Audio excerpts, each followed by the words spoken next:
మరి యేసయ్య సిలువలో పలికిన 7 మాటలు మనము ధ్యానం చేద్దాము.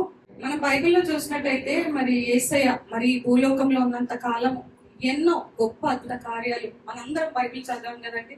ఎన్నో స్వస్థతలు, మరి ఎన్నో మరి మరి ఎవరికైతే బిడ్డలు లేని వాళ్ళకి మరి మరి అంత మంచి బహుమానాలు మరి ఎన్నో మరి చూస్తున్నాం కదా.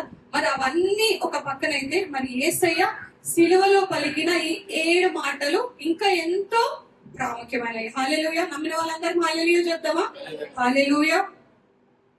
మనం అందరము మరి ఆ మాటలు ధ్యానిద్దామండి. బైబిల్ ఉన్న వాళ్ళందరూ మొదటి మాటగా ఒకరు మైక్ తీసుకొని గట్టిగా చదవండి. నేను వర్స్ చెప్తూ ఉంటాను. ఒకరు మైక్ తీసుకొని లూకా సువార్త 23వ అధ్యాయము 34వ వచనం. తండ్రి, వీరేమి చేయుచున్నారో వీరు ఎరుగరు గనుక వీరిని క్షమించమని చెప్పాను. హల్లెలూయా. సో తండ్రి, వీరేమి చేయుచున్నారో వీరు ఎరుగరు కనుక వీరిని క్షమించుము. మరి మనము ఎన్నో గుడ్ ఫ్రైడేలు జరుపుకున్నాం కదండి. ఎన్నో గుడ్ ఫ్రైడేలు మరి ఎవ్రీ ఇయర్ జరుపుకుంటూ ఉంటాం. మరి మొదటి మాటగా తండ్రి, వీరేమి చేయుచున్నారో వీరు ఎరుగరు కనుక వీరిని క్షమించుము అని మరి ఎన్నో మార్లు వింటూ ఉన్నాం కదా.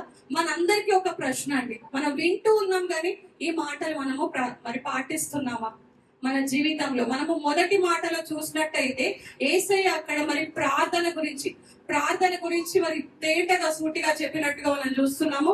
మరి రెండవదిగా చూసినట్టయితే క్షమాపణ. మరి గట్టిగా ఒకసారి చెప్తామా అండి? ప్రార్థన. మొదటి మాటలో మనం ఏమేమి నేర్చుకున్నాం? ప్రార్థన, క్షమాపణ. మనం చూసినట్టయితే మరి యేసయ్య మరి అలాంటి పరిస్థితుల్లో మరి ఆ సిలువ మరణము మరి ఎంత ఘోరమైన మరణమో మనం అందరం చూసి ఉన్నాం కదా.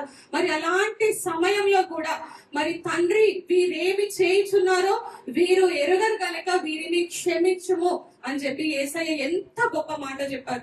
మరి మన జీవితంలో కూడా మనము మరి సిలువ వంటి శ్రమలు ఎంతో మందికి, మరి ఒకరికి మరి హెల్త్ ఇష్యూ అయితే మరి ఇంకొకరికి మరి ఎన్నో మరి మరి మన కుటుంబంగా మరి ఎన్నో మరి పరిస్థితులు కూడా వెళ్తూ ఉంటాం కదా. నాకున్న ఎలాంటి సిలువ వంటి శ్రమల్లో మరి మనము యేసయ్యని ధ్యానిస్తున్నామా? అలాంటి సిలువ వంటి శ్రమల్లో మరి కొంతమంది పరిస్థితిని మనం చూసినట్టయితే బెడ్రిడన్ ఉంటారు, మరి చనిపోయే స్థితిలో ఉంటారు. అలాంటి టైంలో కూడా మరి ఎవరో ఒకరు వచ్చి మరి యేసయ్య గురించి చెప్తే మరి అలాంటి సమయంలో కూడా మనం ఎంతో మంది యేసయ్యని వాళ్ళు సొంత రక్షకుడుగా అంగీకరించి మరి వాళ్ళు యేసయ్యని మరి వెంబడించినట్టుగా మనం చూస్తున్నాం కదా. మరి మనం సిలువలో పలికిన మొదటి మాటలో నేర్చుకోవాల్సిన విషయం ఏంటంటే ఫర్గివ్నెస్. ఏంటండి? ఫర్గివ్నెస్. మరి ఈ రోజు మనం ఎంతమంది మరి క్షమాపణ లేకుండా మరి మనల్ని ఎంతో మంది లోకంలో తిడుతూ ఉంటారు కదండి. మరి బంధువులు గాని మిత్రులు గాని మనం పని చేసే దగ్గర గాని తిడుతూ ఉంటారు కదా. నీకు అసలు ఏం చేత కాదు, నువ్వేం చేయలేవు. మరి మన ఇంట్లో వాళ్ళే మనం తక్కువ అంచనా వేస్తూ ఉంటారు కదా. మరి అలాంటి సమయంలో మనం వాళ్ళని క్షమించడానికి సిద్ధంగా ఉన్నామా? లేకపోతే మనం కూడా వాళ్ళు మాటలు అన్నట్టు మనం కూడా మాటలు అంటున్నామా? లేకపోతే మనం వాళ్ళని క్షమించడానికి సిద్ధంగా ఉన్నామా? మనము అలాంటి పరిస్థితుల్లో అండి ఒకటి గుర్తుపెట్టుకోండి, మనకి ఇలాంటి అవమానాలు, ఇలాంటి నిందలు, ఇలాంటి సిచ్యువేషన్ వచ్చినప్పుడు ఒక్కసారి కల్వరి సిలువను మనము జ్ఞాపకం చేసుకోవాలి. మనకి ఇలాంటి అవమానము, నింద, మరి ఎలాంటి బాధ, శోధన, వేదన ఎలాంటిది వచ్చినా కానీ మనం ఏం జ్ఞాపకం చేసుకోవాలండి? కలువరి సిలువని జ్ఞాపకం చేసుకోవాలి. మనం రెండవదిగా చూసుకున్నట్టయితే క్షమాపణ. మరి అక్కడ యేసయ్యని సిలువలో వేసినప్పుడు మనం లాస్ట్ సండే చూసుకున్నాం కదా. హోసానా హోసానా అన్న ప్రజలే మరి ఈయనని సిలువ వేయండి అని చెప్పి రాళ్లతో కొట్టినట్టుగా చూస్తున్నాం. మరి ఎంత బాధ కదండి. మరి నీ కొరకు నా కొరకు యేసయ్య మరి ఆ కలువరి సిలువలో ఎంత బాధ కదా. మరి మనము ఇక్కడ మనం పీనల్ కోడ్ లో చూసినట్టయితే ఉరి శిక్ష అనేది మరి ఎంత మరి లాస్ట్ స్టేజ్, ఎంత మరి ఎలాంటి పనులు చేస్తే లాస్ట్ మరి స్టేజ్ లో మరి ఉరి శిక్ష వేస్తారు. మరి ఆ రోమన్ ఆ టైంలో మరి ఘోరమైన శిక్ష ఏంటి తెలుసా? ఆ క్రాస్ సిలువ వేయడం. మరి ఆ రోజు మరి ఎవరైతే యేసయ్యను హోసానా అన్న ప్రజలే మరి యేసయ్యని సిలువ వేయండి, ఈయనని రాళ్లతో కొట్టి చంపండి అని యేసయ్యని మరి అలా అన్నారంట. మనం కూడా మన జీవితాల్లో చూసినట్టయితే యేసయ్యని ఎన్నో మరి ప్రేయర్ రిక్వెస్ట్ అడుగుతూ ఉంటాం. దేవా, నాకు ఇలాంటి కార్యం చెయ్యయ్యా, దేవా మరి నేను ఇలాంటి శ్రమలో ఉన్నాయ్యా, మరి నాకు అలాంటి పరిస్థితి ఉందయ్యా, నాకు ఇంకా బిడ్డలు లేరయ్యా, నాకు ఇంకా మ్యారేజ్ అవ్వలేదయ్యా, మరి ఇలాంటి ఎన్నో ఉంటాయి. మరి అలాంటివి మరి యేసయ్య మరి మనకి వెంటనే జవాబు రాకపోతే మనం ఏం చేస్తాము? వెంటనే వెనుకకి వెళ్ళిపోతాం. నాకు ఏసయ్య ఏం చేయట్లేదు, నాకు దేవుడు ఏం చేయట్లేదు, దేవుడు నా చేతి విడిచి వెళ్ళిపోయాడు అని అనుకుంటాం కదా. మరి ప్రియ దేవుడి బిడ్డలారా, మన అలాంటి పరిస్థితిలో కూడా మరి ఎలాంటి శిలువ వంటి శ్రమల్లో కూడా మనము ఏసయ్యని హత్తుకొని ఉండాలి. గట్టిగా హల్లెలూయా చెప్తామా? హల్లెలూయా. మరి ఎన్ని సంవత్సరాలు మీరు మరి గుడ్ ఫ్రైడే మెసేజ్లు వింటూ ఉన్నారు. కానీ ఈ రోజు మనం అందరిలో ఒక మార్పు రావాలి. మరి నమ్మిన వాళ్ళందరూ ఒకసారి హల్లెలూయా చెప్తామా? హల్లెలూయా. మరి మనము ఈ రోజు మరి మొదటి మాటగా మనం నేర్చుకోవాల్సింది ఏంటంటే క్షమాపణ. ఒకసారి చెప్తామా గట్టిగా? క్షమాపణ. మనకి సిలువ వంటి శ్రమలు వచ్చినప్పుడు మనం ఏం చేయాలండి? ప్రార్థన చేయాలి. మనకి ఎలాంటి పరిస్థితులు వస్తాయంటే కొన్ని సమయాల్లో మనకి అన్ని దారులన్నీ మూసిపోతాయి. ఎలాంటి పరిస్థితున్నా ఎట్లా అంటే మనము కృంగిపోతాము, బాధపడతాము, డీలా అయిపోతాము. మనకి ఎట్లా అంటే ఎనర్జీ కూడా ఉండదు ప్రార్థన చేయడానికి. కానీ ఆ టైంలో మనం ఏం జ్ఞాపకం చేసుకోవాలండి? మరి సిలువలో మరి యేసయ్య మన కొరకు చేసిన, నీ కొరకు, నీ పాపముల కొరకు, నా పాపముల గురించి మరి చేసిన ఆ కల్వరి సిలువ, ఆ త్యాగాన్ని మనము జ్ఞాపకం చేసుకోవాలి. మనం ఎప్పుడో మరి ఒక సంవత్సరంలో గుడ్ ఫ్రైడే అంటే ఆ రోజే మరి కాకుండా మన దినదినము మనం చేసే ప్రతి ఒక్క దాంట్లో కూడా మనము మరి ఆయన సిలువ కార్యాన్ని మనము జ్ఞాపకం చేసుకోవాలి. మరి అక్కడ చూసినట్టయితే అక్కడ ఆ రాళ్లతో మరి అక్కడ యేసయ్య ఎన్నో అద్భుత కార్యాలు చేస్తారు. మన బైబిల్లో చూసినట్టయితే రాళ్లను రొట్టెలుగా చేశాడు. మరి అలాంటి వాళ్ళు అంత అద్భుత కార్యాలు చేసి చూసిన వాళ్ళు కూడా ఆయనకి ఎంతో అవమానము, ఆయనకి ఎంతో నింద, ఆయన మీద ఉమ్మి వేసి ఆయనని ఎంతో అవమానపరిచారు. ఎంత బాధాకరమైన విషయం కదండి. మరి మన పరిస్థితి ఏంటి ఈ రోజు? మరి నిజంగా నువ్వు నమ్ముతున్నావా? లేకపోతే ఏదో నీ పెదాలతో గుడ్ ఫ్రైడే ఏదో నేను చర్చ్కి వచ్చాను, నేను వాక్యం వింటాను, వెళ్ళిపోతాను అని కాకుండా ఈ రోజు మీరు ఒక్కసారి జ్ఞాపకం చేసుకోండి. మీ జీవితంలో ఎవరినైతే క్షమించకుండా మీరున్నారో, మరి ఎవరైనా సరే అండి, మీ కుటుంబంలో కానీ మరి ఎవరైనా సరే ఎవరినైతే క్షమించకుండా ఉన్నారో ఒక్కసారి జ్ఞాపకం చేసుకోండి. మరొక కమిట్మెంట్ తీసుకున్నామో మనం అందరము, మరి అలాంటి వాళ్ళని మేము క్షమిస్తాము. వాళ్ళు మిమ్మల్ని బాధ పెట్టుండొచ్చు, వాళ్ళని నిన్ను ఇంత అవమానపరచుండొచ్చు, మిమ్మల్ని ఏడిపించుండొచ్చు. కానీ ఒక్క మాట జ్ఞాపకం చేసుకోండి, మన కొరకు యేసయ్య మరి కల్వరి సిలువలో ఎంత గొప్ప త్యాగం చేశాడు. దానికన్నా గొప్పనా అండి మనం తిట్టింది, కొట్టింది, మరి అవమానపరిచింది? మరి యేసయ్యని మనలాంటి పాపులను క్షమించినప్పుడు మరి మనం ఎంత వాళ్ళం కదా. మరి మనం క్షమిద్దామా? మనల్ని ఎవరైతే వారికి బాధ పెట్టారో మరి ఏదో పెదాలతో కాకుండా ఒక కమిట్మెంట్ తీసుకున్నామండి. ఎన్నో గుడ్ ఫ్రైడేలు వస్తున్నాయి, ఎన్నో గుడ్ ఫ్రైడేలు వెళ్ళిపోతున్నాయి, కానీ మనలో మార్పు ఉందా అని ఒక్కసారి గమనించుకుందాము. మరి మొదటి మాటగా మరి బైబిల్లో కూడా మనం చూసినట్టయితే ఒకసారి మత్తయి సువార్త 5వ అధ్యాయము 44 ఒకసారి గట్టిగా చదువుదామా? మత్తయి సువార్త 5వ అధ్యాయం, బైబిల్లో ఉన్న వాళ్ళందరూ 5వ అధ్యాయము 44వ అధ్యాయము. నేను మీతో చెప్పున్నదేమనగా, మీరు పరలోకమందున్న మీ తండ్రికి కుమారులై ఉన్నట్లు మీ శత్రువులను ప్రేమించుడి, మిమ్మల్ని హింసించు వారి కొరకు ప్రార్థన చేయండి. ఏమని ఉందండి? మిమ్మల్ని హింస వదిలేసేయండి. మనని తిట్టేవారిని, మనల్ని అవమానించే వాళ్ళ గురించి కూడా మనము ప్రార్థన చేయాలి. మనం బైబిల్లో ఒక మంచి మాట ఉంటుంది, bless those who curse you, bless those who curse you. మనల్ని ఎవరైతే అవమానపరుస్తారో, ఎవరైతే మరి మనల్ని బాధ పెడతారో వాళ్ళ గురించి మనం ఏం చేయాలండి? ప్రార్థన చేయాలి. మరి ఈ సిలువ మరి మొదటి మాట విన్నాం కదా, మనం దానిలో ఏం నేర్చుకోవాలి? ప్రార్థన, క్షమాపణ. ఒక కమిట్మెంట్ తీసుకోండి. దేవా, నాకు మరి ఎంతమంది నన్ను అవమానపరిచారో, నన్ను నిందించారో, నన్ను ద్వేషించారో, వాళ్ళందరినీ నీవు నన్ను క్షమించిన ప్రకారము నేను కూడా వాళ్ళని క్షమిస్తానని ఒక కమిట్మెంట్ తీసుకున్నాము. మరి అలాగే మరి బైబిల్లో మరి ఈ మొదటి మాట మరి ప్రవచనాత్మకంగా మరి నెరవేరింది. అది కూడా ఒకసారి చూద్దాం. ఐజయా చాప్టర్ 53 verse 12 ఒకసారి గట్టిగా చదువుదామా? కావున గొప్పవారితో నేను అతనికి పాలు పంచిపెట్టాను, గనులతో కలిసి అతడు కొల్ల సొమ్ము విభాగించుకోను. ఏలయనగా మరణము నొందినట్లు అతడు తన ప్రాణమును దారపోసను, అతిక్రమము చేయవారిలో ఎంచబడిన వాడని. అనేకులు పాపమును భరించుచు తిరుగుబాటు చేసిన వారిని గూర్చి విజ్ఞాపము చేశాను. హల్లెలూయా. తిరుగుబాటు చేసిన వారి కొరకు ఏం చేశారంట? విజ్ఞాపన. మరి అలాగే చూసినట్టయితే యేసు ప్రభుల వారు మరి చనిపోయి తిరిగి లేచినప్పుడు అక్కడ పెంతెకోస్తు పండగ అవుతూ ఉంటది కదా అండి. మనం ఆ చాప్టర్ అంతా చదివితే ఉంటుంది. అక్కడ మరి పేతురు, యోహాను పరిశుద్ధాత్మతో నిండిన వాళ్ళు మాట్లాడుతున్నప్పుడు అక్కడ 3,000 మంది 3,000 పీపుల్ మరి రక్షణ పొందినట్టుగా మనం చూస్తాం.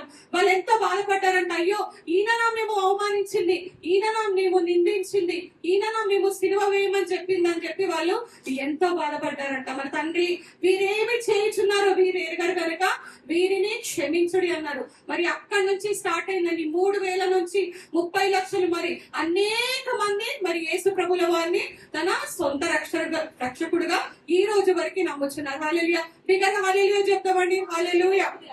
మరి మొదటి మాటగా తండ్రి వీరేమి చేయుచున్నారో వీరు ఎరుగరు కనుక వీరిని క్షమించుడి. మరి మనం అందరం ఇక్కడ కూర్చుని ఉన్నాం కదండి. మరి ఎంతో మరి సంతోషంగా గుడ్ ఫ్రైడే సెలబ్రేట్ చేసుకోవడానికి వచ్చాం కదా.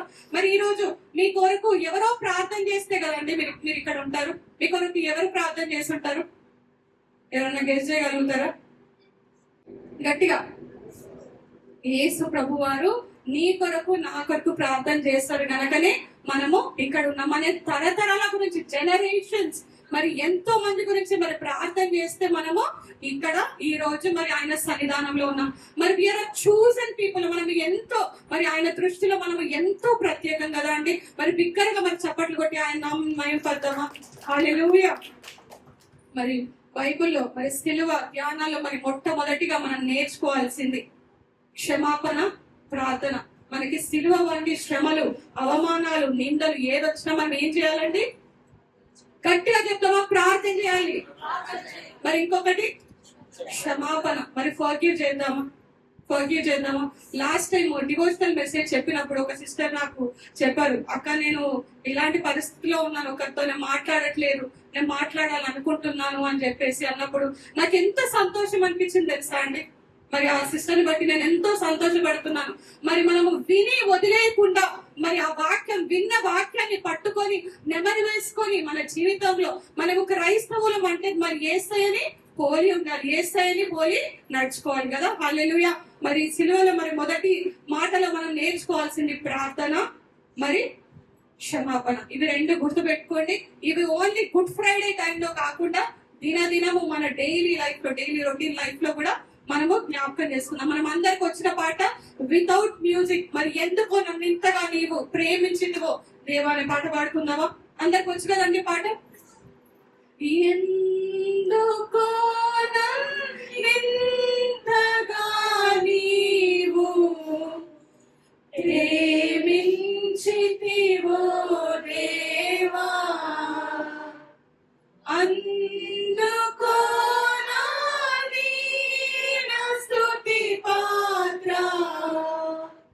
హల్లెలూయా యేసయ్యా, హల్లెలూయా యేసయ్యా. ఎందుకో నన్నింతగా నీవు ప్రేమించితివో దేవా, అందుకో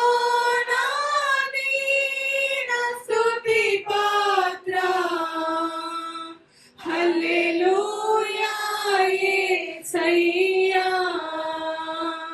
హల్లెలూయా యేసయ్యా.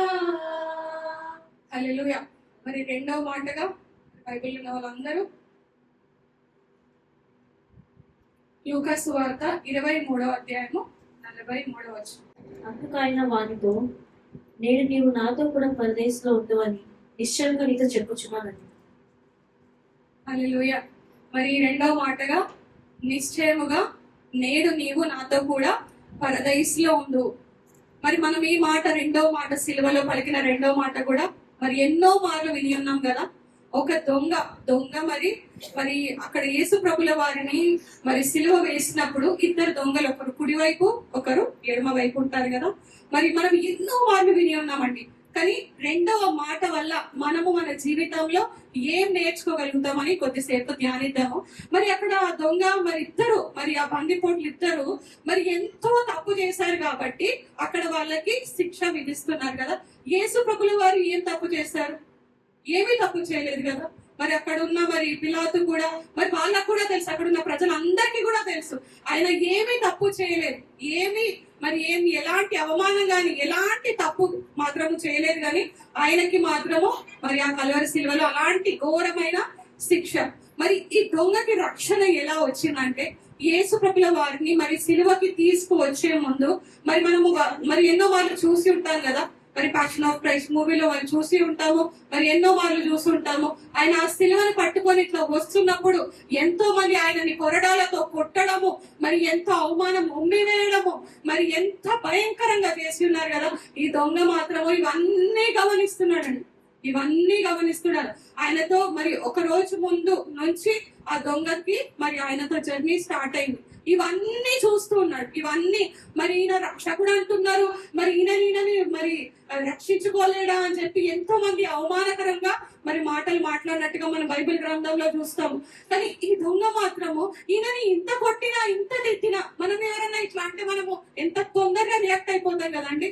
కానీ ఆయనకి ఎంత అవమానము, ఎంత నిందొచ్చినా ఈయనేంటి ఇలా ఉన్నాడు, ఏం రియాక్ట్ అవ్వట్లేదేంటి అని చెప్పి ఆ దొంగ గమనిస్తూనే ఉన్నాడు. మరి ఆ అందవేళ మరి సిలువకి తీసుకొచ్చేటప్పుడు మరి అక్కడ ఉన్న వాళ్ళందరూ అరే ఈయన మాకు ఎంతో స్వస్థత ఇచ్చాడు కదా, ఈయన మాకు ఎన్నో మరి అద్భుత కార్యాలు చేశాడు కదా, ఈయనకేంటి ఇలా చేస్తున్నారని చెప్పేసి మరి ఎంతో మంది అన్నప్పుడు ఆ దొంగ మాత్రం అవన్నీ వింటూ ఉన్నాడు. ఇంతకు ముందు కూడా మనం బైబిల్ గ్రంథంలో చూసినట్టయితే మరి ఆ దొంగ మరి యేసు ప్రభుల వారి గురించి మరి ఎన్నో మార్లు విని ఉన్నాడు. అవన్నీ చూసి మరి ఏమని అంటాడు ఆ దొంగ, నువ్వు నన్ను జ్ఞాపకం చేసుకుంటావా అని అన్నప్పుడు మరి యేసు ప్రభుల వారు ఏమంటారు, నీవు నాతో కూడా పరడైస్ లో ఉండు. మరి ఇంకొక విషయం చెప్పాలనుకుంటున్నానండి. మరి ఈ సందర్భంలో మనము ఎన్నో మరి పుణ్య కార్యాలను చేస్తూ ఉంటాము, ఆర్గనైజర్స్ కి వెళ్ళి మనము ఎన్నో మరి డొనేట్ చేస్తూ ఉంటాము. ఇవన్నీ చేసినప్పటికీ అది అంతా డిఫరెంట్, మరి రక్షణ కార్యము కూడా డిఫరెంట్. హల్లెలూయా. మరి అక్కడ మనం చూసినట్టయితే దొంగ మరి అక్కడ ఆయన మరి మొదటి మాటగా తండ్రి వీరేమో చేయించున్నారో వీరు ఎరుగరు కనుక వీరిని క్షమించుడి అన్న మాట విని ఆయన ఆశ్చర్యపోయాడు. ఆ దొంగ ఏమైపోయాడు? ఆశ్చర్యపడి ఇలాంటి సమయంలో మరి ఇలాంటి ఇబ్బంది పెడుతున్నప్పుడు మరి ఇంత కొరడాలతో కొట్టినప్పుడు అలా ఇలా అంటున్నాడు. అవును, ఈయన నిజమైన రక్షకుడు, ఈయనకి నిజమైన మరి కింగ్డమ్ ఉంది, ఈయనకి నిజమైన రాజ్యం ఉంది అని చెప్పేసి ఆ దొంగ ఎంత వైజ్ గా మరి జర్నీ ఆ దొంగకి యేసయ్యకి ఒకటే రోజు కదా. మరి నువ్వు నేను ఇన్ని సంవత్సరాలుగా ఇన్ని మరి నెలల్లో మరి ఎంతో మరి సండే మరి ఆ దొంగ ఒక గుడ్ ఫ్రైడేకి రాలేదు, ఈస్టర్ కి రాలేదు, క్రిస్మస్ సెలబ్రేట్ చేసుకోలేదు, ఏమీ సెలబ్రేట్ చేసుకోలేదు, సండేస్ కూడా మరి చర్చ్ కి అటెండ్ అవ్వలేదు. కానీ నువ్వు మాత్రము ప్రతి ఒక్క సండే వస్తున్నావు, ప్రతి ఒక్క గుడ్ ఫ్రైడే సెలబ్రేట్ చేసుకుంటున్నావు, ప్రతి ఒక్క ఈస్టర్ సెలబ్రేట్ చేసుకుంటున్నావు. మరి ఆ దొంగతో యేసయ్య ఏమంటాడు, నీవు నాతో కూడా పరదైస్ లో ఉండేది. మరణం ఎప్పుడు తలుపు తట్టి రాదండి. మరి ఈ రోజు మనకి మరణం వస్తే మరి మనకి అలాంటి కాన్ఫిడెన్స్ ఉందా? యేసయ్య మరి నీవు నాతో కూడా పరదైస్ లో ఉండవు అని చెప్పి అంటారనే మరి ఒక కాన్ఫిడెన్స్ ఉందా? ఒక్కసారి జ్ఞాపకం చేసుకోండి, మీ మనసులో ఒక క్వశ్చన్ వేసుకోండి.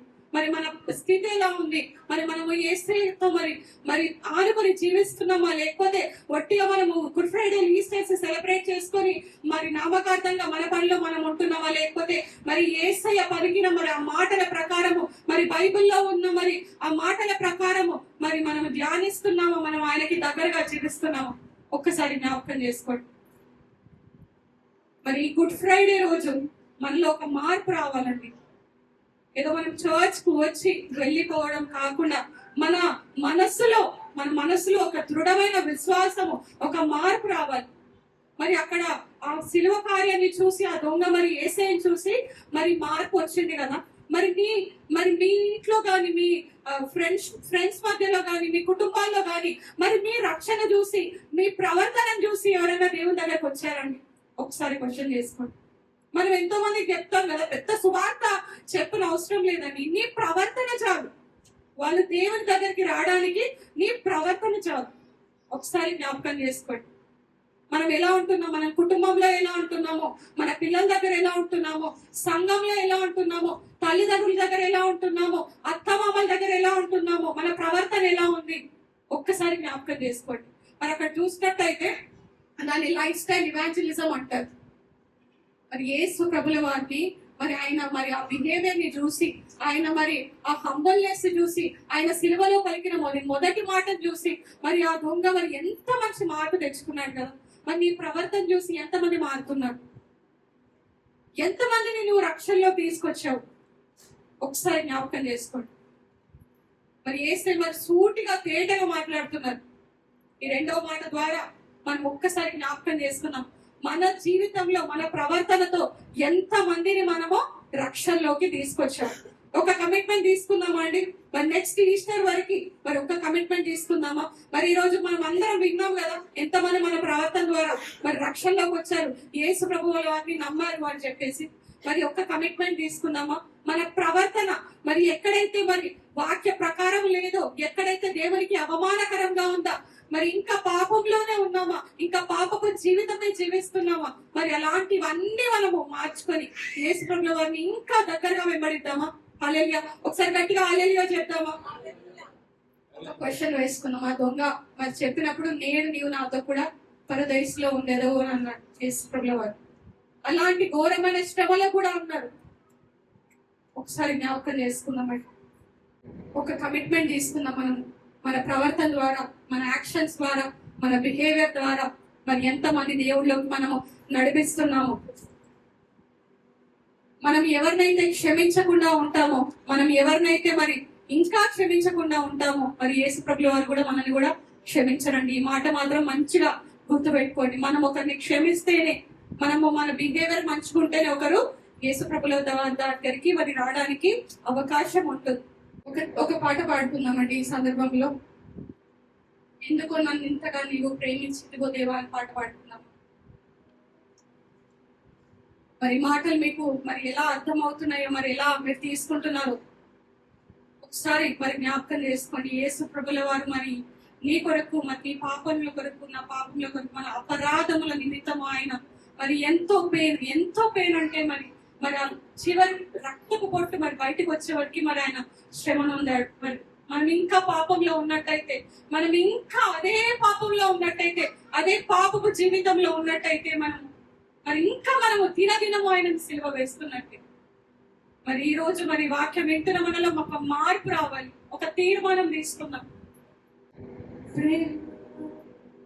నా పాపము బాపా నరరూపివైనావు,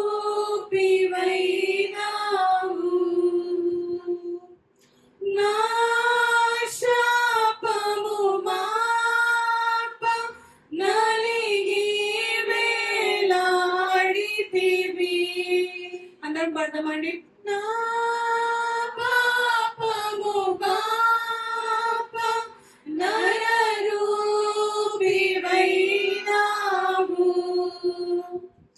నా శాపము మాపా నలిగి వేలాడితివి. నాకు చాలిన దేవుడవు నీవే, నా స్థానములో నీవే. చెప్తామండి అందరం. నాకు చాలిన దేవుడవు నీవే, నా స్థానములో నీవే. హల్లెలూయా యేసయ్యా, హల్లెలూయా యేసయ్యా. హల్లెలూయా. ఒకసారి బిగ్గరగా హల్లెలూయా చెప్తామండి. హల్లెలూయా. మరి మూడవ మాటగా యోహాను సువార్త 19వ అధ్యాయము 26వ వచనం. అమ్మా, ఇదిగో నీ కుమారుడు అని తన తల్లితో చెప్పాడు. అమ్మా, ఇదిగో నీ కుమారుడు అని తన తల్లితో చెప్పాడు. తర్వాత శిశుని చూచి ఇదిగో నీ తల్లి అని చెప్పాడు. యేసు తన తల్లియు తాను ప్రేమించిన శిష్యుడును దగ్గర నిలిచినట్టు చూచి, అమ్మ, ఇదిగో నీ కుమారుడు అని తన తల్లితో చెప్పాను. మరి సిలువలో ధ్యానించిన మూడో మాట కూడా ఎన్నోసార్లు విని ఉన్నాం కదండి. మరి ఎంత చక్కగా మరి తల్లి గురించి యేసు ప్రభుల వారు మరి ఆ కల్వరి సిలువలో అంత ఘోరమైన మరి మరణాన్ని పొందుతున్నప్పుడు కూడా మరి ఎవరి గురించి జ్ఞాపకం చేసుకున్నాడు? తల్లి గురించి జ్ఞాపకం చేసుకున్నాడు కదా. ఎంత చక్కని దేవుడు అండి. మరి అక్కడ చూసినట్టయితే మరి ఆ సిలువ మరణం పొందినప్పుడు మరి యోహాను చూసుకోమని తన తల్లిని అప్పగించినట్టుగా మనం చూస్తున్నాము. మరి ఒక చిన్న ఎగ్జాంపుల్ చెప్తానండి. ఒక తల్లి ఉంది.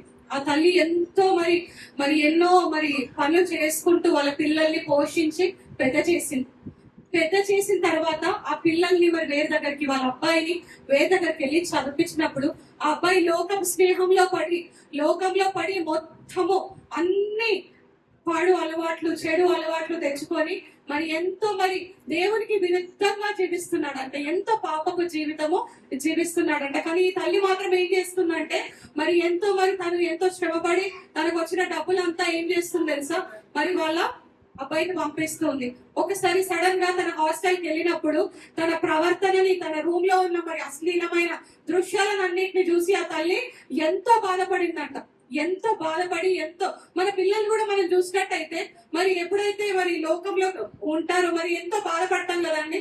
అరే వీడు దేవుళ్ళ లేడు, వీడు ఇంకా లోకంలో జీవిస్తున్నాడు అని చెప్పి బాధపడుతూ ఉంటాం కదా.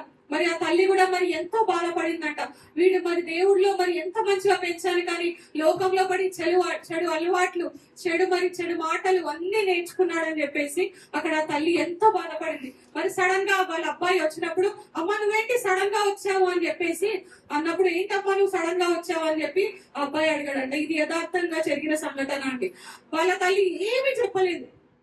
ఒక చిన్న ఫోటో, యేసు ప్రభుల వారు మరి సిలువలో చనిపోయి మరణించిన ఆ సిలువలో ఉన్న ఆ కార్యం ఉన్న ఆ ఫోటో ఇచ్చి వాళ్ళ తల్లి వెళ్ళిపోయింది. మరి ఆ కొడుకు ఏం చేస్తాడు తెలుసా?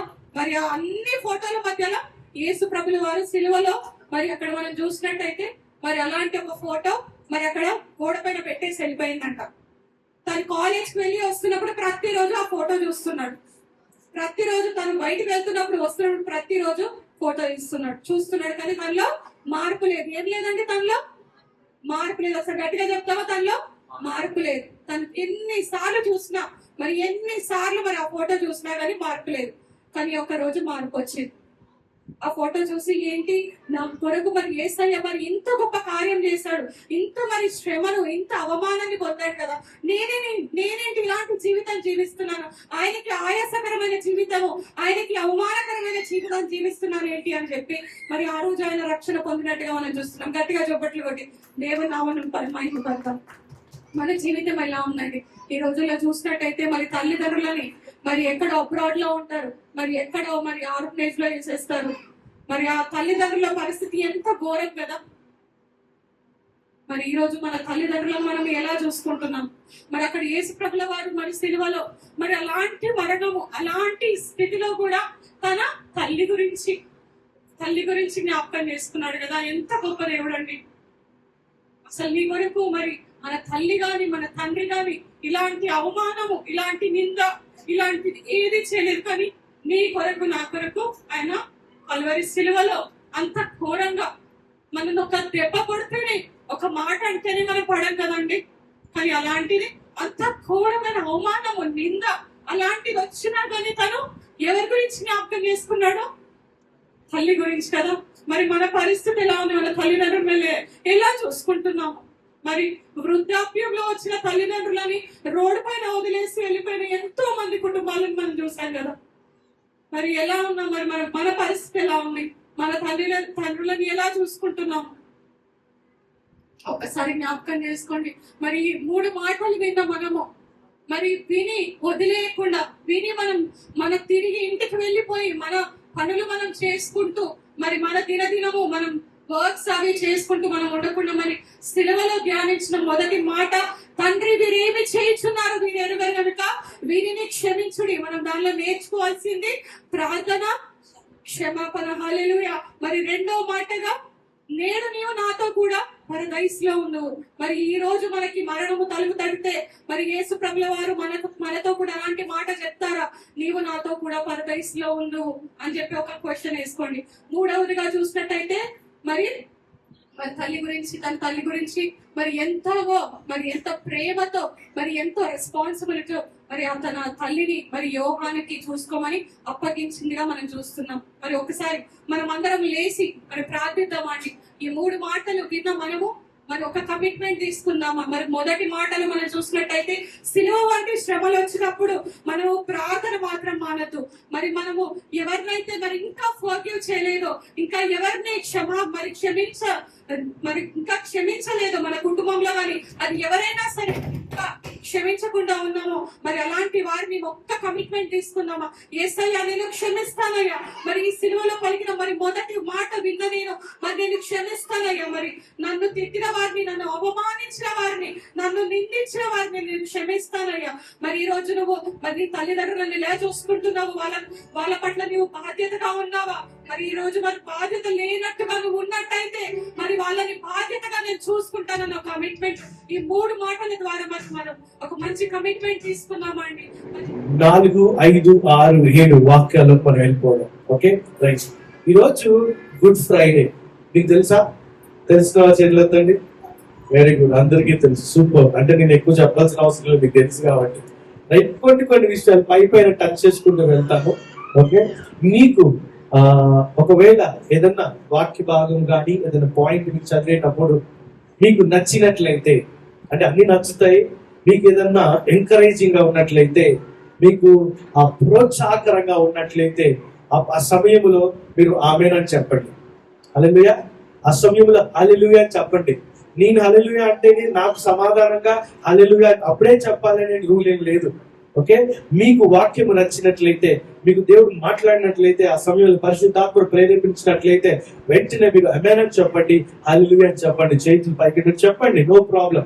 పక్కన ఉన్న వాళ్ళు ఏమైనా అనుకుంటారేమో, మనం లాస్ట్ సండే విన్నాం కదా, అయ్యో పక్కన ఉన్న వాళ్ళు ఏమైనా అనుకుంటారేమో, ఆరాధిస్తే చేతులు ఎత్తితే పక్కన ఉన్న వాళ్ళు అనుకుంటారేమో అని మనం నేర్చుకున్నాం కదా. అలాంటి ప్రవర్తనని మానుకోవాలని ఒక నిర్ణయం తీసుకున్నాం కదా లాస్ట్ సండే. అలాంటి ప్రవర్తనలోకి వెళ్లకుండా మీకు విన్న వాక్యం మంచిగా అనిపించినప్పుడు కానీ మీకు ప్రోత్సాహకరంగా ఉన్న వెంటనే దేవుని స్తోత్రం లాగా హల్లెలూయా చెప్పండి. హల్లెలూయా. నేను చెప్పినా చెప్పకపోయినా మీరు చెప్పండి. ఆమేన్. రైట్.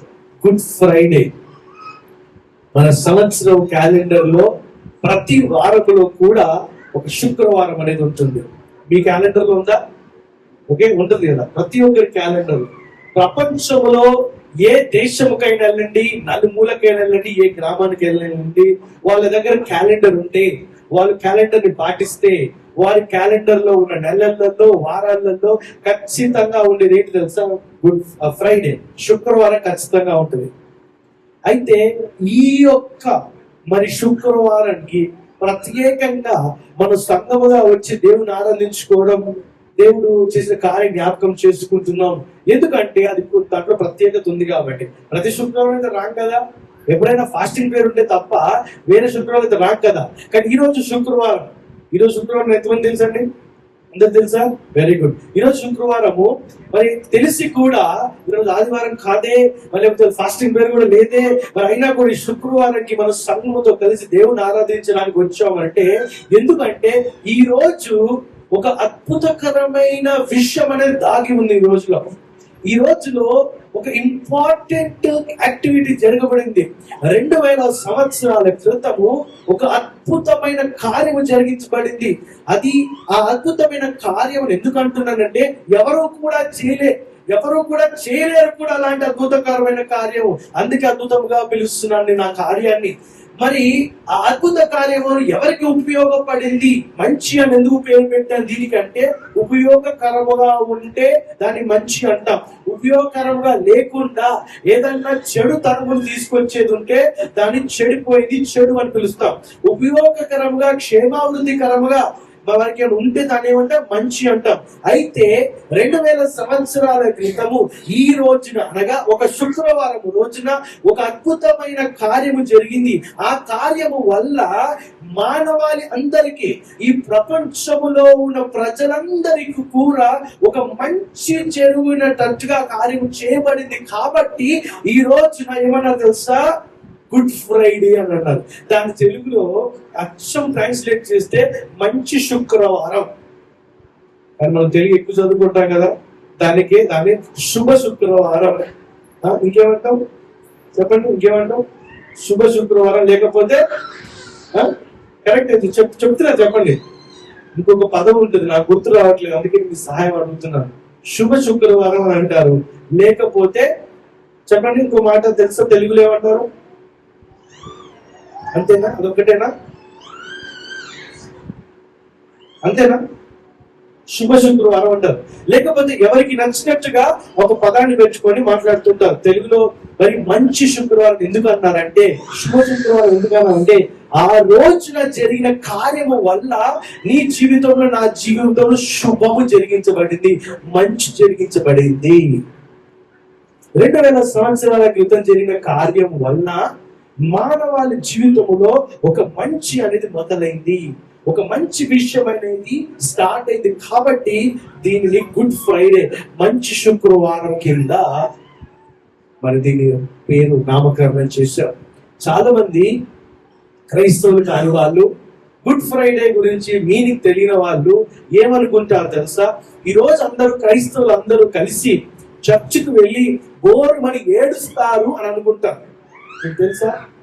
కొన్ని సంవత్సరాల క్రితం నేను ఒక పెద్ద కంపెనీలో పనిచేస్తున్నప్పుడు గచ్చిబౌలిలో 2008 సంవత్సరంలో మా మేనేజర్ గారి గుడ్ ఫ్రైడేకి నాకు హాలిడే లీవ్ కావాలి అని అంటే, ఎస్ తీసుకో, హాలిడే లీవ్ తీసుకో, ఎందుకంటే మీరు చర్చ్లోకి వెళ్ళి మరి బాధపడాలి కదా. నేను షాక్ అయిపోయాను. ఎవరు సార్ మీకు చెప్పింది? ఏ స్కూల్ సార్ మీకు చెప్పింది? మీ క్లాస్ టీచర్ ఎవరు చెప్పండి సార్ అని అడిగారు.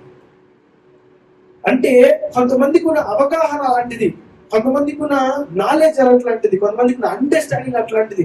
గుడ్ ఫ్రైడే రోజు క్రైస్తవులు అందరూ కలిసి కొంతమంది బోసి ముఖం వేసుకొని అనగా బాగా బాధపడి, ఆ రోజు పౌడర్ కూడా వేసుకోవద్దంట, ఎందుకంటే కొంచెం తెల్లగా కనిపిస్తారేమో అని చెప్పి అందరూ కూర్చొని ఏడవాలి, ఏడుస్తారు అని అనుకున్నా. ఇది ఎన్నో సంవత్సరాల క్రితం ఒక అతను నాతో మాట్లాడిన మాట. కానీ ఇప్పటికీ కూడా కొంతమంది అనుకుంటున్నారు. అలాగే ఉన్నట్లయితే ఈ రోజున మంచి శుక్రవారం ఎందుకు పేరు పెడతారు? అసలు ఆలోచించాలి కదా మనం, వాళ్ళు కూడా ఆలోచించాలి కదా. ఈ రోజున బాధపడే రోజు కాదు, కానీ ఒక పండుగలాగా జరుపుకునే రోజు, ఒక పండుగలాగా జరుపుకునే రోజు. ఒక క్రైస్తవుని జీవితంలో క్రిస్మస్ బాగా అద్భుత రీతిగా చేసి జరుపుకుంటాడు, పండుగలాగా. కరెక్ట్, అవునా కాదా? యేసు ప్రభువారు పుట్టినరోజు ప్రతి ఒక్కరు జరుపుకుంటారు, యూదులు కూడా జరుపుకుంటారు, ఎందుకంటే మెస్సయ్య పుట్టాడని చెప్పి. ప్రపంచంలో యేసు ప్రభు వారు ధర్మశాస్త్రం తెలిసినారు, బైబిల్ ధర్మశాస్త్రం తెలిసిన అందరూ కూడా యేసు ప్రభు యొక్క పుట్టుక జరుపుకుంటూ ఉంటారు, ఎందుకంటే మెస్సయ్య ప్రవక్త.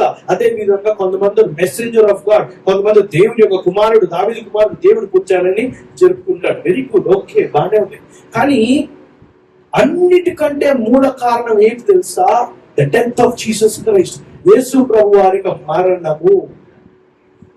అది జరగకపోయి ఉంటే అసలు రక్షణ అనేది వచ్చేది కాదు. అంటే మనం చాలా మంది రెజరెక్షన్ అనుకుంటాం, అంటే పునరుద్ధానం అనేది జరుపుకునే పండుగ అద్భుతకరమైంది, అది చాలా ప్రాముఖ్యం అనుకుంటాం. అది చాలా ప్రాముఖ్యమే, కరెక్టే. కానీ దానికి మూల కారణం ఎక్కడ తెలుసా? Good Friday. యేసు ప్రభు వారు కల్వరి శిలువ పైన మరి మరణించిన కార్యము, రక్తాన్ని చిందించిన కార్యము, అది మూల కారణం. ఇది నిజమైన పండుగ. ఇది చనిపోయిన రోజే, కానీ ఒకతను చనిపోయి సర్వ మానవాళ్ళందరినీ కూడా జీవములోకి నెట్టిన రోజు, జీవములోకి నడిపించిన రోజు, జీవములోకి విడుదల పంపించిన రోజు. కాబట్టే గొప్ప విషయము. హల్లెలూయా. ఇప్పుడు యేసు ప్రభు వారి యొక్క శిలువ మీద మాట్లాడిన 7 మాటలు మనం ధ్యానం చేస్తున్నాం. 3 మాటలు అయిపోయాయి, మనం ధ్యానం చేసాం, ఇంకా 4 మాటలు ఉన్నాయి. అయితే మానవుడు, ఏ వ్యక్తి అయినా సరే, తన జీవితంలో పలికే మాటలలో చివరి గడియలో పలికే మాటలు చాలా ఇంపార్టెంట్. ఒకసారి ఒక పెద్ద ఆయనకి నలుగురు కుమార్తెలు ఉన్నారు. అయితే ఆయన చనిపోయే పరిస్థితుల్లో ఉన్నారు, బెడ్ రిడర్. ఆయన ఎప్పుడు చనిపోతారని కూడా వెయిట్ చేస్తున్నారు కుటుంబం అంతా. ఇక డాక్టర్ కూడా చెప్పేశాడు, అమ్మా మీ రిలేటివ్స్ కి అందరికి చెప్పుకోండి, ఇక టైం అయిపోయింది, టికెట్ కన్ఫర్మ్ అయిపోయింది, ఓకే ఈయన రెడీ ఉన్నాడు, మీరు చెప్పుకుంటే ఆఖరి చూపైనా చూసుకోవచ్చు అని ఆఖరి మాటలను వింటారు కదా అని చెప్పి డాక్టర్ చెప్తే వీరందరూ కూడా మొత్తం ఫ్యామిలీ మెంబర్స్ అందరినీ మొత్తం దేశంలో నలుగురు అందరు పిలిపించేసి ఆయన బెడ్ మీద పడుకుని ఉంటే ఆయన లాస్ట్ లో ఏ మాటలు చెప్తారు అని చెప్పి వెయిట్ చేస్తున్నారు. అంటే మనం అనుకుంటాం మంచి మాట చెప్తారో వెయిట్ చేస్తున్నారని కాదు. ఆ 100 ఎకరాల మామిడి తోట ఎవరికి రాసిచ్చాడు, 50 ఎకరాల బత్తాయి తోట ఎవరికి ఇస్తున్నాడు, అట్టి పళ్ళ తోట ఎవరికి ఇస్తున్నాడు, ఊది జీవులు ఉన్న మరి 2 అంతస్తుల్లో ఉన్న మేడ ఎవరికి ఇస్తున్నాడు, ఎవరి పేరు చెప్తారని వెయిట్ చేస్తున్నాం. అంటే ఒక వ్యక్తి చనిపోయే సమయంలో చివరి దినాలలో వాళ్ళు పలికే మాటలు చాలా వాల్యూబుల్, ఇంపార్టెంట్. ఈవెన్ జైళ్లలో ఉరికంబానికి ఎక్కించేటప్పుడు కూడా వాళ్ళు అడుగుతారు, చివరి కోరిక ఏమైనా ఉందా, నీ చివరి మాటలు ఏమైనా ఉన్నాయా, ఎవరికైనా చెప్పాలా అని అడుగుతారు. చాలా మంది అడుగుతారు, బిర్యానీ కావాలనో లేకపోతే ఇంకేదో కావాలనో అడుగుతూ ఉంటారు. ఓకే, సో ఈ విధంగా చూసినట్లయితే ఒక వ్యక్తి చనిపోయే సమయంలో చివరి గడియలో ఉన్నప్పుడు తను పలికే మాటలు చాలా విలువైనవి. అంటే ఆ విలువ అనేది ఎవరి కోణంలో, ఎవరి యాంగిల్లో, ఎవరి పర్స్పెక్టివ్ లో వాళ్ళు ఉంటుంది. కానీ ఆ మాటలు చాలా విలువైనది, చాలా ప్రత్యేకమైనది.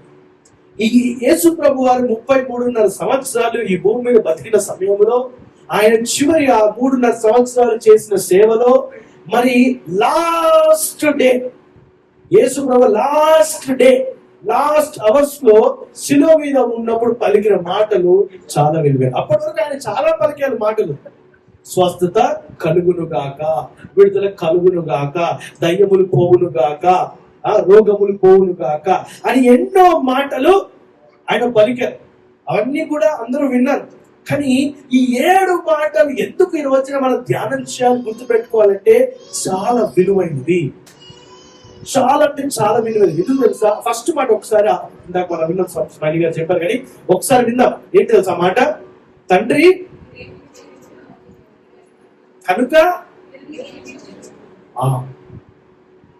బాగుంది కదా అసలు. అందరూ మన లాస్ట్ సండే ఏం చేసాం చెప్పండి? లాస్ట్ సండే ఏం చేసాం?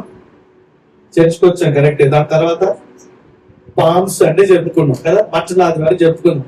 అందరూ కూడా యేసు ప్రభు వారిని ఏం చేశారు? అందరూ మరి గాడి మీద ఎక్కిన తర్వాత ఆయన యెరూషలేము దారిలో నడుచుకుంటూ వస్తున్నప్పుడు అందరూ హోసానా హోసానా, రక్షకుడా ఒక రక్షించు అని చెప్పి పాటలు పాడుతూ మీకు జయము కలుగును గాక అని చెప్పి బట్టలన్నీ వేసుకుంటూ ఆరాధించి చూసాం కదా. ఓకే, ఈ సిలువ వేసింది ఎవరు తెలుసా? ఆ ప్రజలేయులు. యేసు ప్రభు వారితో పాటు ఉన్న శిష్యులు కూడా ఏం చేయలేకపోయారు సిలువ వేసిన రోజున. అయితే యేసు ప్రభు వారిని థర్స్డే నైట్ అరెస్ట్ చేశారు. థర్స్డే నైట్ అరెస్ట్ చేసిన తర్వాత ఆయన్ని మొత్తం తిప్పడం మొదలు పెట్టారు. అసలు సిల్వ ఏముంది, ఏం జరిగిందో కొన్ని విషయాలు ఒక 2 minutes నేను స్పెండ్ చేస్తాను దాని మీద. ఆయన తిప్పడం మొదలు పెట్టారు. ఏంటి అంటే ఆయనకి ఎట్లయినా శిక్ష పడాలి, ఆయన శిక్షించాలి, ఆయన ఉరికంబానికి ఎక్కించాలి అని ఒక ఉద్దేశంతో డెసిషన్ తీసుకున్నారు క్రౌడ్ అంతా. తీసుకొని ఆయన ఏం చేశారంటే ఆయన్ని తీసుకొచ్చి ఫస్ట్ ప్రధాన యాజకుడి దగ్గర తీసుకొచ్చి సార్ ఈయన ఒక బందిపోటు వలె మరి పాపం చేస్తున్నాడు, తప్పు చేస్తున్నాడు, అది చేస్తున్నాడు, ఇది చేస్తున్నాడు అని చెప్పి నిందలు వేశారు. ఆయన ఏం చేశారు? ఈయనను చూస్తే నాకు ఏ పాపం కనిపించట్లేదు, నాకు సంబంధం లేదన్నాడు. వెంటనే తర్వాత ఎక్కడ తీసుకెళ్లారు? పిలాతు దగ్గర తీసుకెళ్తారు. పిలాతు దగ్గర తీసుకెళ్లి పిలాతు దగ్గర నుంచి హెరోదు దగ్గరికి, మళ్ళీ హెరోదు దగ్గర వచ్చి మళ్ళా పిలాతు దగ్గరికి తీసుకొచ్చారు. పిలాతు దగ్గరికి తీసుకొచ్చిన తర్వాత పిలాతు అడుగుతాడు, ఏమిటయ్యా మరి ఇతను చేసిన పాపం అంటే? యూదులు అంటారు కదా సార్, ఈయన దేవుడని చెప్పుకుంటున్నాడు సార్ అని చెప్పి అంటాడు. యూదులు అంటారు ఈయన దేవుడని చెప్పుకుంటున్నాడు, అందుకే మరి ధర్మశాస్త్రముకు వ్యతిరేకంగా మాట్లాడుతున్నాడు, దేవుడు చెప్పుకుంటున్నాడు, ఈయనకి శిక్ష పడాలి అని చెప్పన్నారు. ఓకే, అందులో ఉన్న వాళ్ళు రోమన్స్, రోమీల ప్రజలు ఏమన్నారు తెలుసా? సరైన రోమీలకు రాజు అంటున్నాడు. ఆల్రెడీ రోమ సంవత్సరానికి రాజు ఉండగా నేను రోమీలకు రాజును అని చెప్పి అంటున్నాడు. నేను రాజ్యాన్ని నిర్మించడానికి వచ్చాను, to build the Kingdom of God అని చెప్పి బిల్డ్ చేయడానికి వచ్చారు అని మాట్లాడుతున్నాడు. ఈయన చాలా తప్పుగా మాట్లాడుతున్నాడు. ఈయనని ఖచ్చితంగా ఈయన్ని శిక్షించాలని చెప్పి అంటున్నాడు. అయితే పిలాతు మరి యేసు ప్రభు దగ్గర తిరిగి, అవునా ఇదంతా నిజమేనా, అసలు ఏంటి ఎవరు అని అంటే, ఎందుకు వచ్చావు నువ్వు అని అంటే, నేను పాపము నుంచి విడిపించడానికి విమోచన ఇవ్వడానికి వచ్చానని చెప్పాను. పిలాతుకి అర్థం కాలే ఏంటి ఏం జరుగుతుంది. ఒక్కొక్కరు ఒక్కొక్క వర్షం చెప్తున్నారు. ఈయనని ఏ పనిష్మెంట్ ఇచ్చాలి అని చెప్పి ఆలోచనలు పట్టాడు. ఆలోచన పడ్డ తర్వాత ఆ పనిష్మెంట్ ప్రాసెస్ స్టార్ట్ అయిన తర్వాత మరి ఏ శిలువ మీద ఎక్కిన తర్వాత, శిలువ మీద ఎప్పుడు ఇస్తారంటే ఒక వాక్యం చూద్దాం. మార్కు సువార్త 15:25 చూద్దాం. మార్కు సువార్త 15:25. ఎన్ని గంటలకు వేశారంటే శిలువ, ఒకసారి అందరం కలిసి చదువుదాము. స్క్రీన్ మీద కూడా ఉంది. ఆయనను శిలువ వేసినప్పుడు పగలు 9 గంటలు ఆయన. ఈ థర్స్డే అంటే గురువారం రాత్రి అరెస్ట్ చేసి ప్రాసెస్ అంతా చేసి పనిష్మెంట్ డిక్లేర్ చేసి ప్రకటించేసి ఫ్రైడే మార్నింగ్ ఏం చేశారు తెలుసా? 9 o'clock ఆయన సిలువ వేసినప్పుడు పగలు 9 గంటలు ఆయన చెప్తుంది. పగలంటే 9 గంటలకు సిలువ వేశారు. 9 గంటల నుంచి మధ్యాహ్నం 3 గంటల వరకు ఆయన సిలువ మీదే ఉన్నారు. ఓకే, అసలు సిలువ గురించి ఒకసారి గమనించుకుందాం. అసలు సిలువ మరణ శిక్ష ఎవరికి వేస్తారంటే మంచి వాళ్ళకి వేయరు. ఓకే, ఏదో చిన్న చిన్న దొంగతనాలు చేసుకునే వాళ్ళకి వేయరు.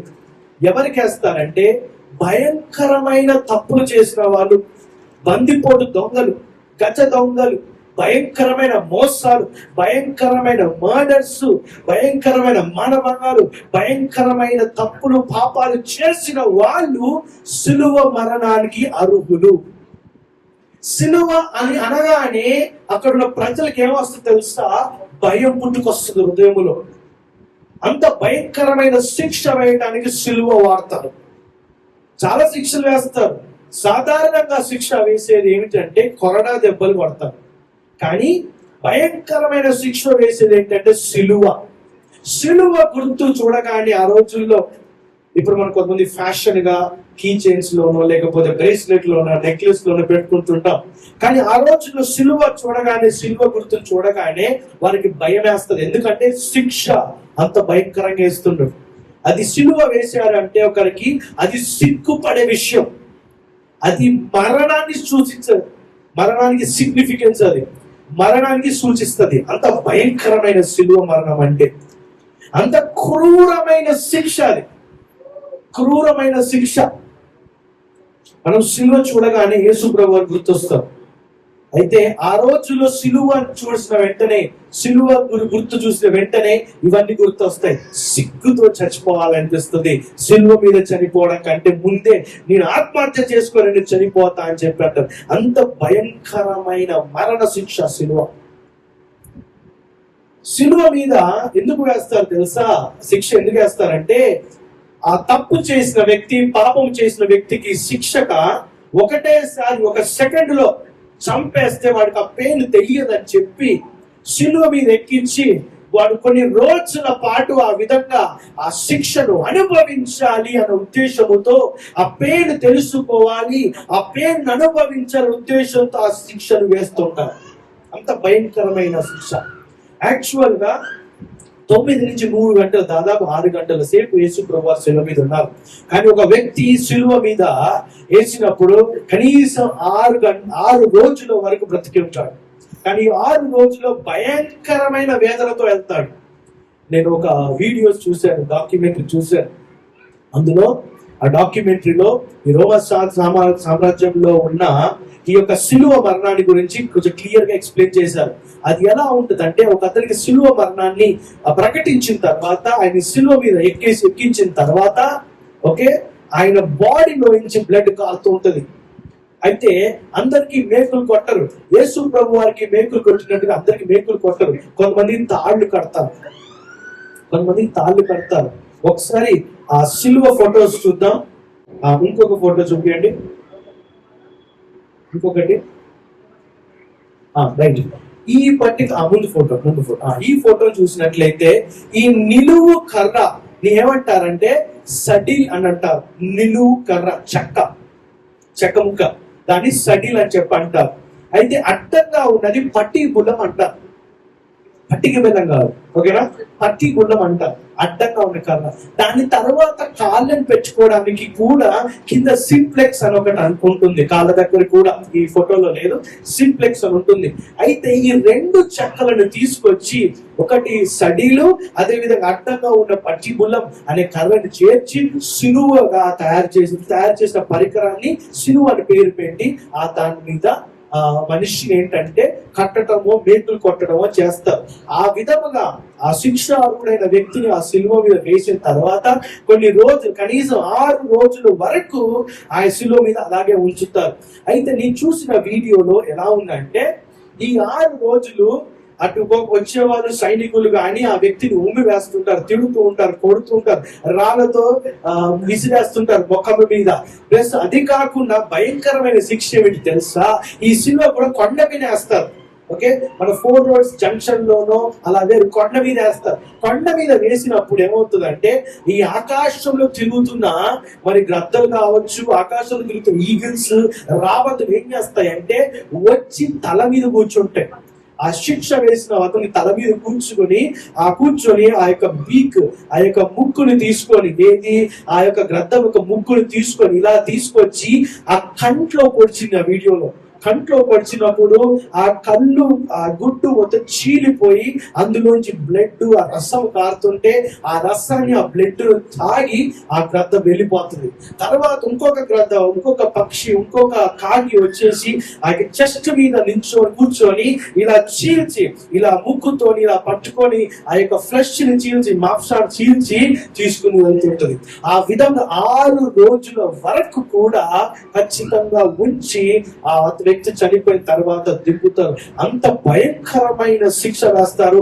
అది బందిపోటు దొంగలకు ఇక భయంకరమైన పాపములు. ఇప్పుడు మనం కొన్ని వ్యక్తులు కొన్ని విషయాలు చేస్తుంటారు కదా, వార్తలలో వింటుంటాం కదా, అది వినగానే మనకి బాధ అనిపిస్తుంది, కోపం వస్తుంది, వీళ్ళు ఏదో ఒకటి చేయాలన్న కోపం వస్తుంది కదా. అంత కోపం వచ్చినప్పుడు ఒక వ్యక్తి చేస్తే, పాపం చేస్తే, తప్పు చేస్తే కోపం వచ్చిన వ్యక్తికి ఇలాంటి సిలువ మరణాన్ని, సిలువ శిక్షను వేస్తారు. కానీ ఏసేసారు ఏ పాపం చేశారు? అర్థమైందా అండి? ఏం పాపం చేశారు? ఆయనకి యేసు ప్రభు వారికి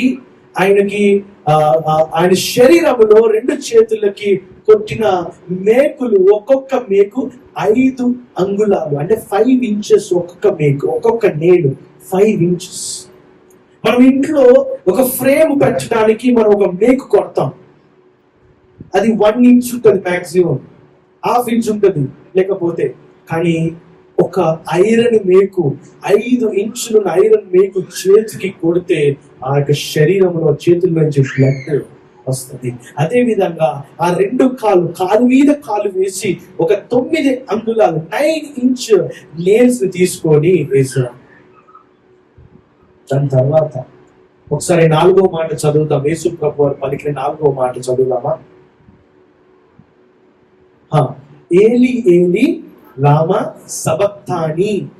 ఏలి ఏలి లామా సబక్తాని అనగా నా దేవా నన్ను ఎందుకు చెయ్యి విడిచితివి, ఎందుకు చెయ్యి విడిచితివి అని చెప్పి అన్నారు యేసు ప్రభు.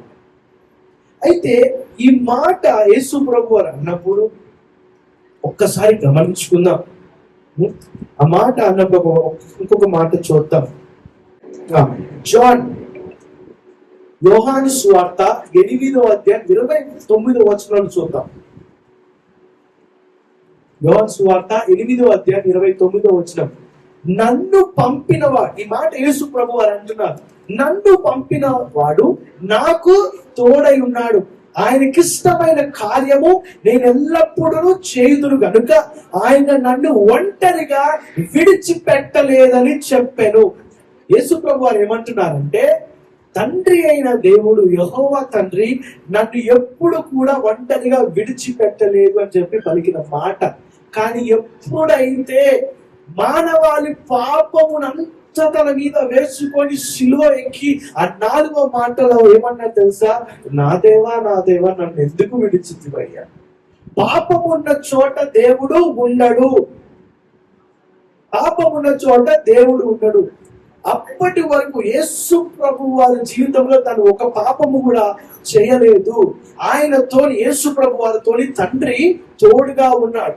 కానీ ఎప్పుడైతే లోకం యొక్క పాపము, మానవాళి యొక్క పాపం తన మీద వేసుకున్నాడో యేసు ప్రభు వారు, అప్పుడు తండ్రి తనని విడిచిపెట్టాడు.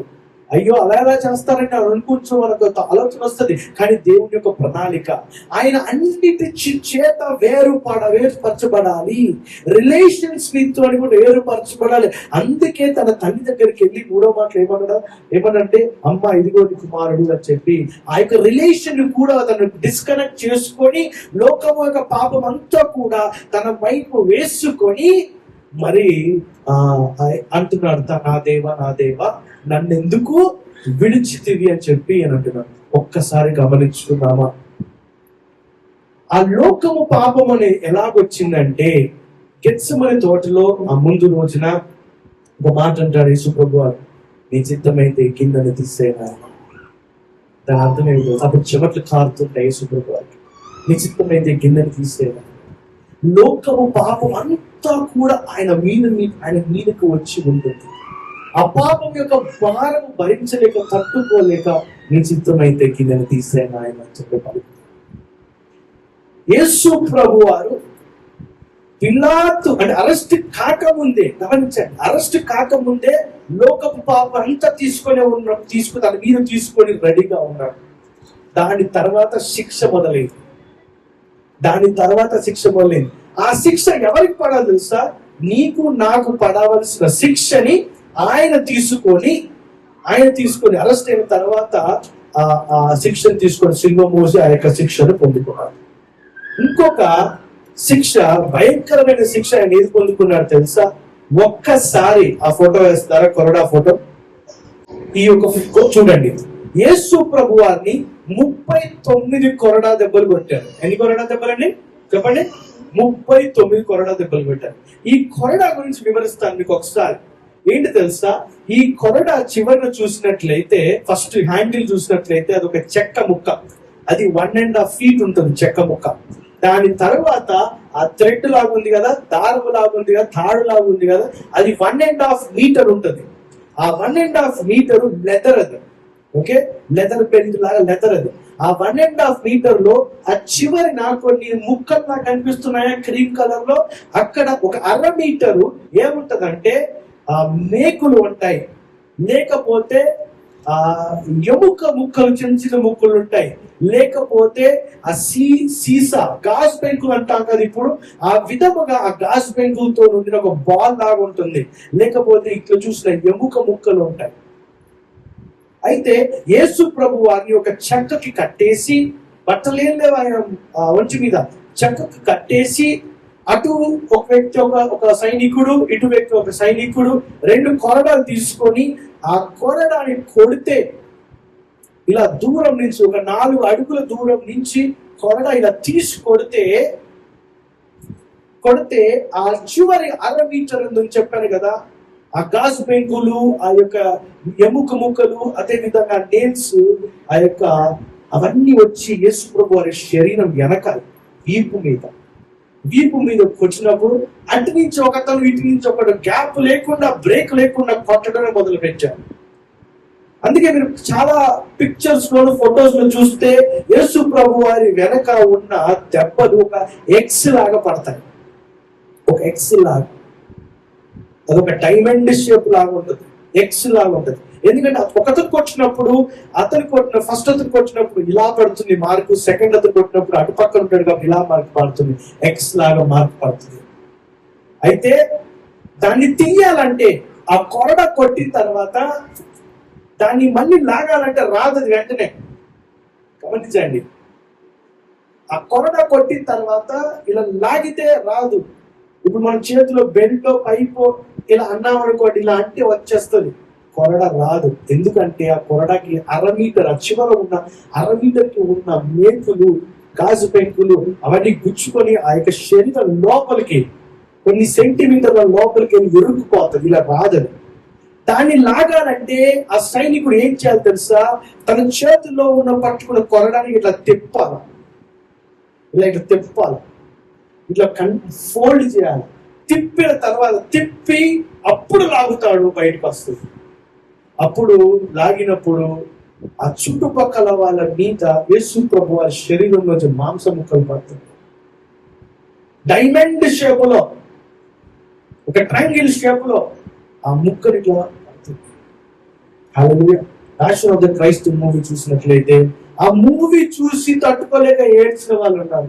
కానీ గమనించండి పిల్లల, ఆ రోజున పామ్ సండే రోజు హోసన్నా అన్న మనుషులు గుడ్ ఫ్రైడే రోజున ఆయన రక్తము చిందిస్తున్నా, ఆయన శరీరంలో నుంచి ఫ్లెష్ మాంసము బయటకు వస్తున్నా, రక్తం వస్తున్నా కూడా ఎవరు ముందుకు వచ్చి ఆపలే.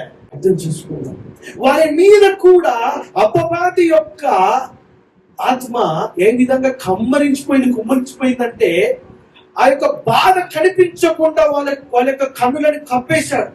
అంత శిక్ష. నేను చెప్పాను కదా, అరెస్ట్ అయ్యక ముందు ఆయన మీద మొత్తం పాపం అనేది వచ్చేసింది. గెత్సెమనే తోటన తండ్రి నీ చిత్తమైంది గిన్నెలు తీసాడు. దాని అర్థం ఏమిటి తెలుసా? పాపం అనేది తన మీదకి వచ్చేసింది, రెడీగా ఉంది. పాపము తర్వాత శిక్షలోకి వెళ్ళాలి. ఆ శిక్ష మొదలైంది. పిలాతు దగ్గరికి వెళ్ళినప్పుడు ఎన్నిసార్లు వెళ్తాడు తెలుసా? పిలాతు దగ్గరికి 6 సార్లు. ఈ 6 సార్లు పిలాతు దగ్గర తీసుకెళ్ళినప్పుడల్లా గుమ్మి వేయడం, కొట్టడం, ఇన్సల్ట్ చేయడం, ముఖం మీద కొట్టడం, ఎన్నో అవమానకరము కార్యములు తనకు యేసు ప్రభు వారిపై చేసినా కూడా ఒక్కసారి కూడా తను ఎదురు తిరగలే, ఒక్క మాట కూడా అనలే. ఆ కార్యము జరుగుతున్నప్పుడు అపవాది భయంకరమైన సంతోషంలో ఉన్నాడు, ఫుల్ హ్యాపీ. అపవాది ఫుల్ డాన్స్ చేస్తున్నాడు. ఈ రక్షకుడు అనుకుంటున్న మీరెవరైతే ఈ రక్షకుడు అంటున్న వ్యక్తి చనిపోబోతున్నాడు అని చెప్పి అపవాది డాన్స్ చేస్తున్నాడు. కానీ అర్థం చేసుకున్నాం, మాక్ చేస్తున్నాడు యేసు ప్రభు. అయినా కూడా యేసు ప్రభు వారు ఒక్క మాట అనలేదు, అరే అని కూడా అనలేదు. ఇవన్నీ జరిగిన తర్వాత కూడా ఏమన్నాడు తెలుసా? అంటే మీరు ఏం చేస్తున్నారు మీకు తెలియదు నాయన, క్షమించాలి అన్నాడు. మరి ఈ యొక్క కొరడా దెబ్బల్లోంచి బ్లడ్ కారుతుంది. యేసు ప్రభు నడుస్తుంటేనే బాడీలోంచి బ్లడ్ స్టార్ట్ అయిపోయింది బయటకు రావడానికి. బ్లడ్ ఖచ్చితంగా 11 నుంచి 13 పాయింట్స్ ఉండాలి మన బాడీలో. అది తగ్గుతున్న కొద్ది ఏమవుతుందో తెలుసా? అన్కాన్షియస్ అయిపోతుంటే కళ్ళు తిరగడం, నీరసం అయిపోవడం, ఇంకా బ్లడ్ అనేది ఇన్ఫెక్షన్ రావడం, చాలా భయంకరమైన రోగాలు వస్తుంటాయి. మీరు గమనించినట్లయితే ఆయనకి వేసిన శిక్ష ఎప్పుడైతే మొదటి కొరడ పడిందో అక్కడి నుంచి ఆయన బాడీలో ఉన్న బ్లడ్ 13 పాయింట్స్ వరకు సాధారణంగా ఉండే బ్లడ్ 13 నుంచి ఒకటొకటి తగ్గుముఖం పడింది. అది ఆయన పడిన శిక్ష. రోజు తర్వాత ఆ కొరడ దెబ్బలే కాదు అని చెప్పి ఈయన నిజంగా రాజా అని చెప్పి అవమానిస్తూ ఒక కిరీటాన్ని, ముళ్ళ కిరీటాన్ని తయారు చేసి పెట్టారు. ఒకసారి ఆ ఫోటో చూద్దాము. ఆ ముళ్ళ కిరీటం యొక్క ఫోటో చూద్దాం.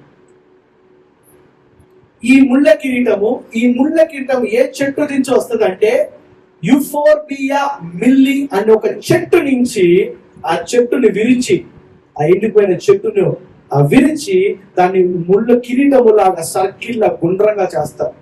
ఇది ముళ్ళతో ఉంటది. ఈ పక్కన ఉన్న గ్రీన్ లీవ్స్ ఉన్నది నిజమైన చెట్టు. దాంట్లో ఉన్న ముళ్ళులు మీరు గమనించవచ్చు, చాలా గుబురుగా, చాలా దగ్గరగా ఉంటాయి. ఇప్పుడు మనకి సినిమాలలో, ఫోటోలలో చూపిస్తే అక్కడ ఒక ముళ్ళు, ఇక్కడ ఒక ముళ్ళు ఉంటుంది. కానీ యాక్చువల్ చెట్టుకి ఏంటంటే మొత్తం ముళ్ళే ఉంటాయి, గ్యాప్ లేకుండా ముళ్ళు ఉంటాయి. ఈ ముళ్ళు ఒక్కొక్కటి 1.5 ఇంచ్ ఉంటుంది. 1.5 ఇంచ్.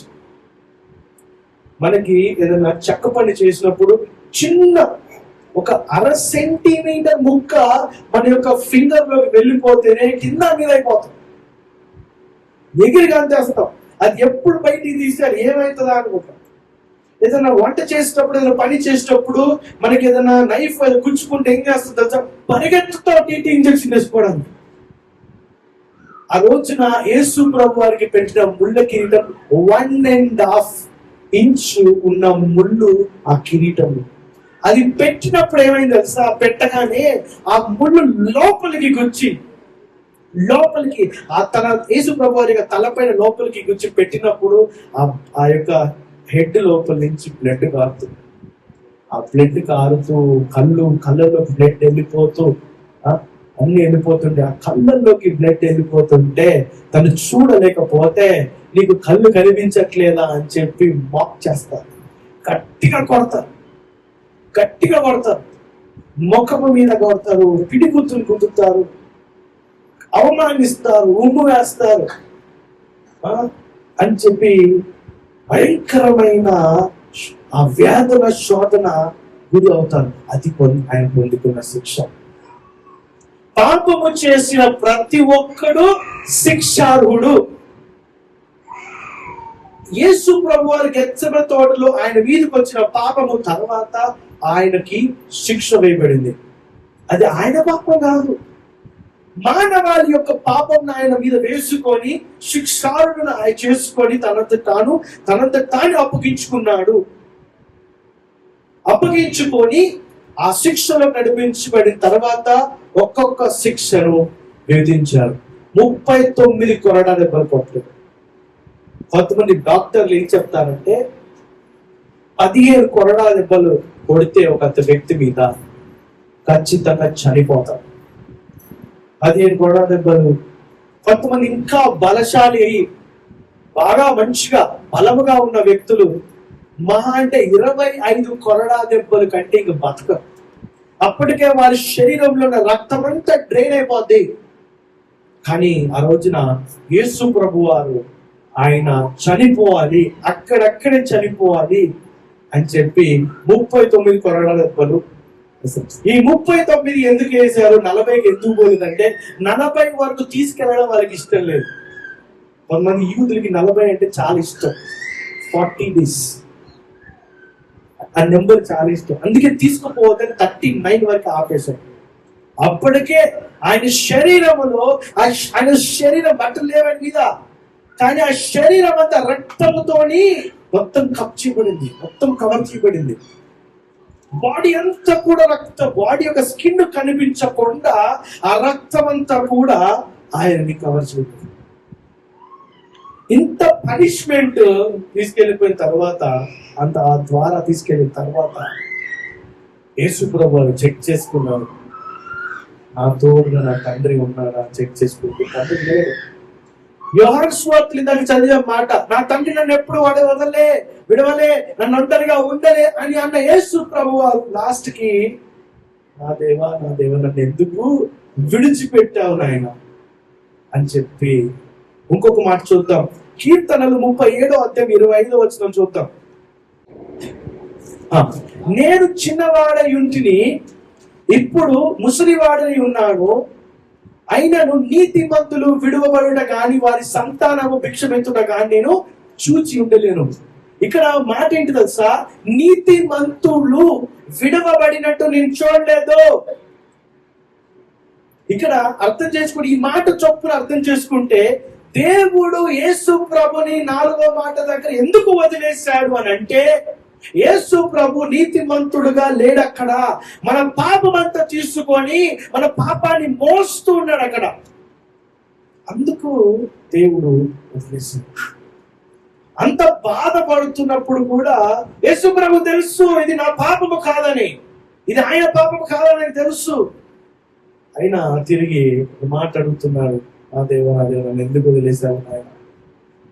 దేవుడు కూడా యేసు ప్రభు కార్యం చేశారు, కానీ పరలోకపు దేవుడు కూడా నీ గురించి నా గురించి ఆలోచించి తన కుమారుని పక్కకు వదిలేశాడు.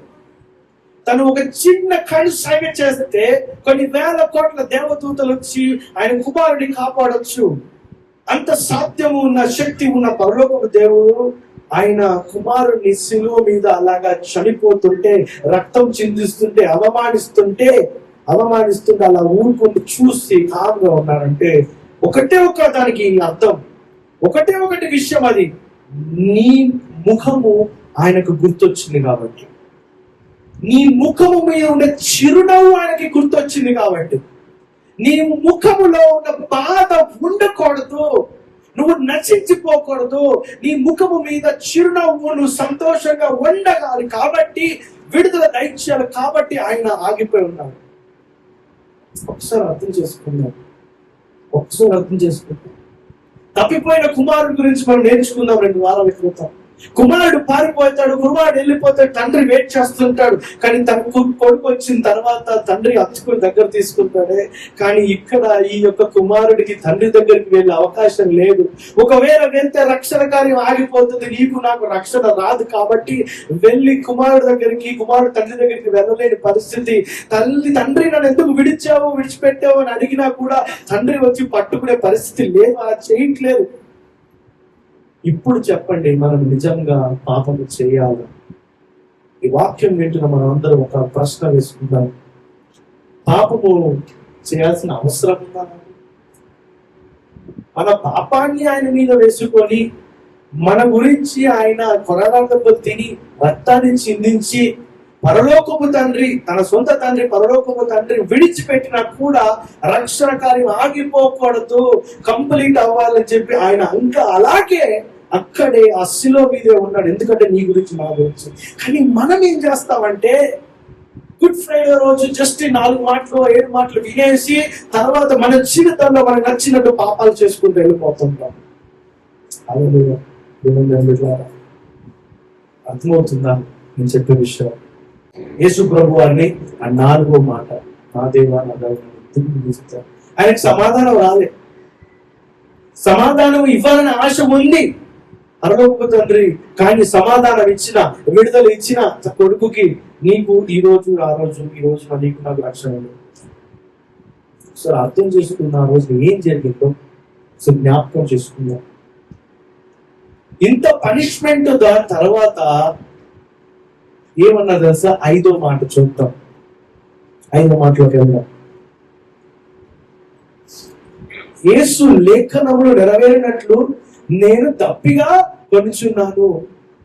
యేసు ప్రభు ఏం తెలుసా? నేను తప్పి కొనుచున్నాను అని చెప్పి అంటున్నాను. బాడీలో ఇప్పుడు ఎండాకాలం, మనం అటు తిరిగి ఇటు తిరిగే లోపే హాఫ్ బాటిల్ మనం వాటర్ తాగేస్తాం ఆ వేడికి, ఎండకి. కొంతమంది మనం కూల్ వాటర్ తాగంటే మనకి నిద్ర పట్టదు, వేడికి తట్టుకోలేక. కానీ ఆ రోజు యేసు ప్రభు వారు తన శరీరంలో ఉన్న రక్తం అంతా కారిపోయింది. అప్పుడు ఏమన్నారు తెలుసా? నాకు దాహం వేస్తుంది. తండ్రి కూడా వదిలేసిన తర్వాత దాహం వేస్తుంది. తండ్రి దగ్గర నుంచి కూడా సహాయం లేదు, తండ్రి చెయ్యి కూడా లేదు. ఆ సమయంలో నాకు దాహం వేస్తుంది, నేను తప్పిగా కొనుచున్నాను అని చెప్పి అన్నారు. అఫ్ కోర్స్ లేఖనాలను, ఆయన ప్రవచనాలు ఫుల్ఫిల్ అవ్వడానికి మాట అన్నారు. కానీ అప్పటి వరకు ఏం జరిగింది తెలుసా? తన బాడీలో ఉన్న ఆ రక్తం అంతా కూడా బయటకు వచ్చేసింది. బ్లడ్ ప్రెషర్ పెరిగిపోయింది. నాకు తెలిసి ఒక 240-300 వెళ్ళిపోయి ఉంటుంది. ఆ కిడ్నీస్ ఫెయిల్ అయిపోయాయి. కిడ్నీస్ లో నుంచి రావాల్సినవన్నీ రావట్లేదు. ఆయనకి చాలా దాహం వేస్తుంది. ఆయనకి గాలి పీల్చుకోవడం కూడా చాలా కష్టం అవుతున్న పరిస్థితిలో. ఇప్పుడు ఎవరైనా మీరు చివరి క్షణాల్లో ఐసీయూలో ఉంటే మీరు చూసినట్లయితే ఒక ఊపిరి గట్టిగా పీల్చుకుంటుంటారు, ఊపిరి అందక గట్టిగా పీల్చుకుంటుంటారు. యేసు ప్రభు వారు కూడా గట్టిగా ఊపిరి పీల్చుకోవడం ప్రయత్నం చేస్తున్నారు. బాడీలో బ్లడ్ లేదు. గుండె మాత్రం ఏం చేస్తుంది తెలుసా? ఆ బ్లడ్ బాడీలో, ఆ గుండెలోకి బ్లడ్ రావాలి అని చెప్పి గుండె చాలా ట్రై చేస్తుంది పంప్ అవ్వాలని. ఎందుకంటే ఆ బ్లడ్ గుండెలోకి వెళ్ళకపోతే హార్ట్ అటాక్, కార్డియాక్ అరెస్ట్ అయ్యి చనిపోతారు. గుండె ట్రై చేస్తుంది బ్లడ్ ఫ్లో రావాలి రావాలి రావాలి, కానీ లేదు కదా బ్లడ్ ఆల్రెడీ కొరడా దెబ్బ దగ్గర కొట్టి దగ్గర నుంచి ఆయన మొత్తం బ్లడ్ అంతా కూడా వదిలేశారు, మొత్తం కారిపోయింది. అప్పుడు సమయంలో ఏమన్నా తెలుసా? నేను తప్పిక కొనుచున్నాను. లేని రక్తాన్ని పంపించడానికి గుండె ఆరాటపడుతుంది. రక్తపోటు మొత్తం బ్లడ్ ప్రెషర్ పడిపోయింది, మొత్తం కిడ్నీస్ ఫెయిల్ అయిపోయి ఆయనకి చాలా దాహం వేస్తుంది. గాలి పీల్చడానికి కూడా చాలా కష్టంగా ఉన్న సమయంలో ఆయన పలికిన మాట, నేను తప్పికొనుచున్నాను. హల్లెలూయా. ఒక మాట చూద్దాం. మత్తయి సువార్త 27వ అధ్యాయము 48వ వచనం చూద్దాం. మత్తయి సువార్త 27వ అధ్యాయం 45. 48 మత్తయి సువార్త 27వ అధ్యాయం 48. వెంటనే వారిలో ఒకడు పరిగెత్తుకుని పోయి స్పంజి తీసుకొని చిరకలో ముంచి రెల్లున తగిలించి ఆయనకు త్రాగనిచ్చెను. చదువు నెక్స్ట్ వర్స్. తక్కిన వారు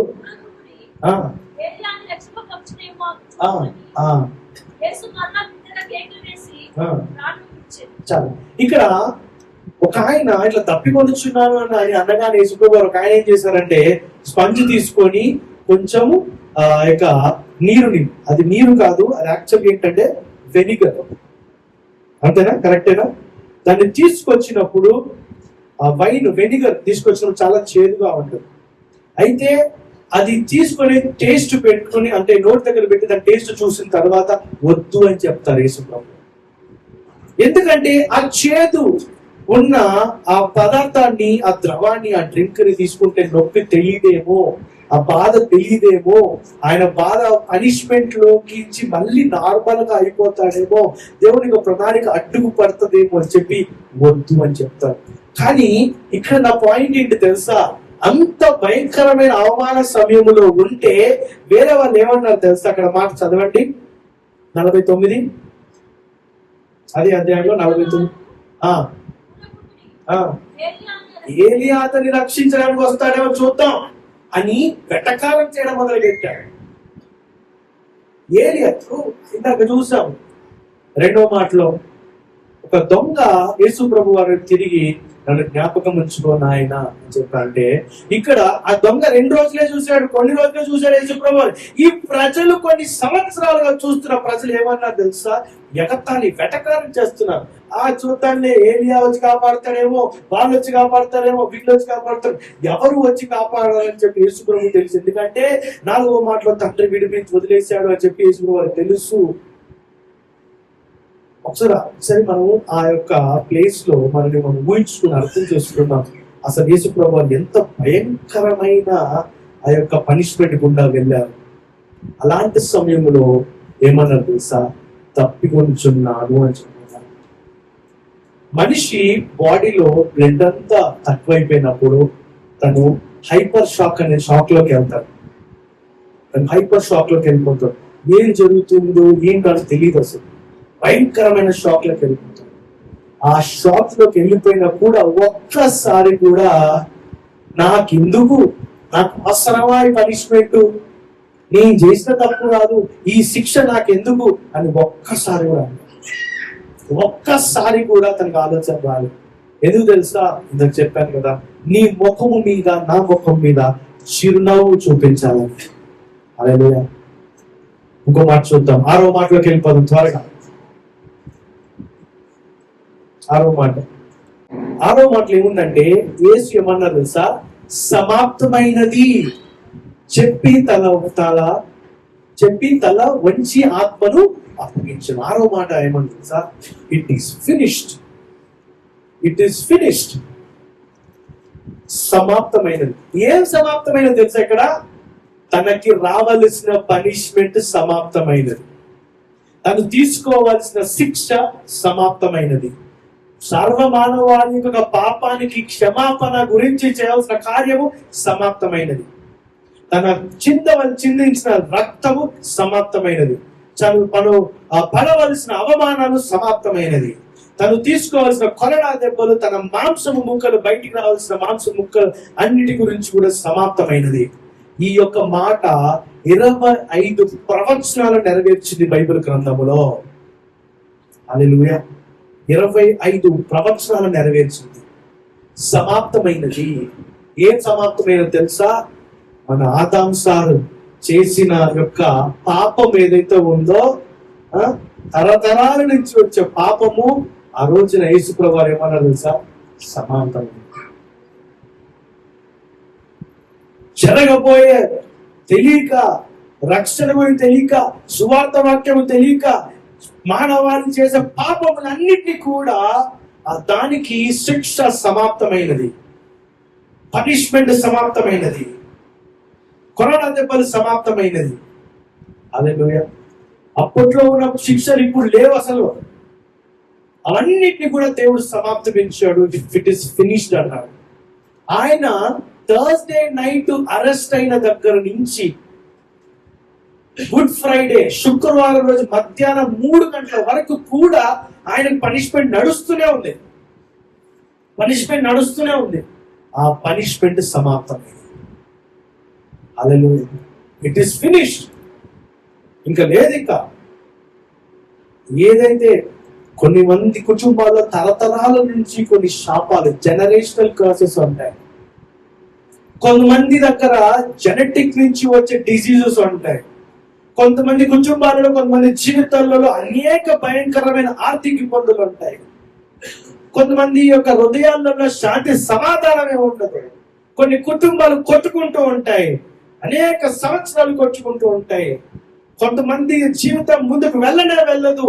కానీ ఎవరైతే యేసు ప్రభు వారి వైపు తిరిగి ఆయన చిందించిన రక్తంలో కడగబడి పాప క్షమాపణ పొందుకుంటారో వారి జీవితంలో ఉండి వచ్చే జనరేషనల్ కర్సెస్ కావచ్చు, వారి జీవితంలో పడవలసిన శిక్షలు, పనిష్మెంట్ కావచ్చు, అవన్నిటిని పొందుకొని ఉన్నాడు. ప్లస్ వారి జీవితంలో ఆ జనరేషనల్ కర్సెస్, ఆ ఆర్థిక ఇబ్బందులు అన్నిటినీ కూడా సమాప్తమైంది అని చెప్తున్నాడు. హల్లెలూయా. అన్నిటినీ కూడా సమాప్తమని చెప్తున్నాడు. హల్లెలూయా. 7వ మాట చూద్దామా? అందరికీ చదువుదామా? 7వ మాట. నీ చేతికి నా ఆత్మను అప్పగించుకోను. నేను ఫస్ట్ టైం 7 మాటలు చదివినప్పుడు ఇట్ ఈస్ ఫినిష్ అన్నప్పుడే నేను అయిపోయింది అనుకున్నాను. శిలువ కార్యం ఇట్ ఈస్ ఫినిష్ అన్నప్పుడే శిలువ కార్యం అయిపోయింది అనుకున్నాను. కానీ ఇట్ ఈస్ ఫినిష్ అని అన్నది ఏంటి తెలుసా? మన జీవితంలో మనకు రావాల్సిన పనిష్మెంట్ ఆయన తీసుకొని ఆ పనిష్మెంట్ అయిపోయింది. ఆ పనిష్మెంట్ అయిపోయిన తర్వాత ఆయన చెప్పిన మాట ఏంటి తెలుసా? అప్పుడు తండ్రి నీ చేతికి నా ఆత్మను అప్పగించుకొనుచున్నాను. Father, into your hands I commend my spirit and having said thus. తండ్రి నీ చేతికి నా ఆత్మను నేను అప్పగించుకుంటున్నాను. అదే మత్తయి సువార్త 27వ అధ్యాయం మళ్ళీ వెళ్దాం. మత్తయి సువార్త 27వ అధ్యాయము 50వ వచనం చూద్దాం. మత్తయి సువార్త 27వ అధ్యాయం 50వ వచనం. యేసు మరలా బిగ్గరగా కేక వేసి ప్రాణము విడిచెను. ఎప్పుడు తెలుసా? ఇది 7వ మాట చెప్పిన తర్వాత.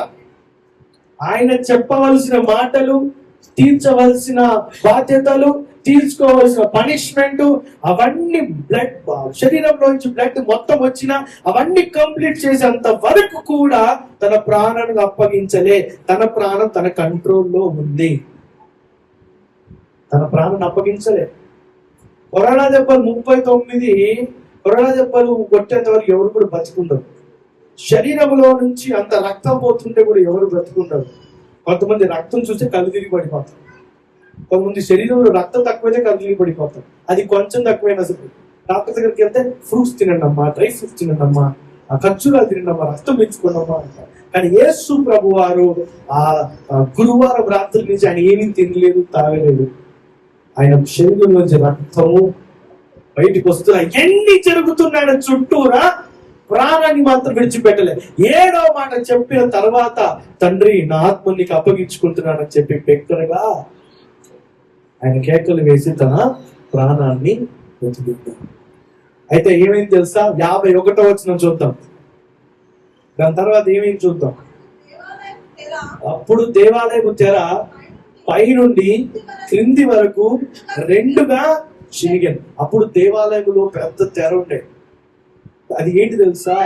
దేవునికి మనకి మధ్యలో ఉండే ఆ పాపము అనే తెర మధ్యలోకి చినిగిపోయి మనకి ఆయనకి డైరెక్ట్ గా యాక్సెస్ అనేది వచ్చేసింది. దానికి చిహ్నంగా ఆ తెర అంతటా తానే చినిగిపోయింది. ఎవరు వచ్చి కత్తిరి పెట్టి కత్తిరించలే. ఎప్పుడైతే యేసు ప్రభు వారి యొక్క మరణాన్ని, ప్రాణాన్ని విడిచిపెట్టారో, తన శరీరంలో తన ప్రాణం ఎప్పుడైతే వేరుపరచిపోయిందో, బయటకు వచ్చి తను మరణించారో, ఆ మరు సెకండే ఆ యొక్క తెర మొత్తం చిరిగిపోయింది. ఇదంతా ఎప్పుడు జరిగింది తెలుసా? 3 గంటల ప్రాంతంలో జరిగింది. పొద్దున 9 గంటలకు సిలువ వేస్తే మధ్యాహ్నం 3 గంటల వరకు కూడా ఇదంతా జరిగింది.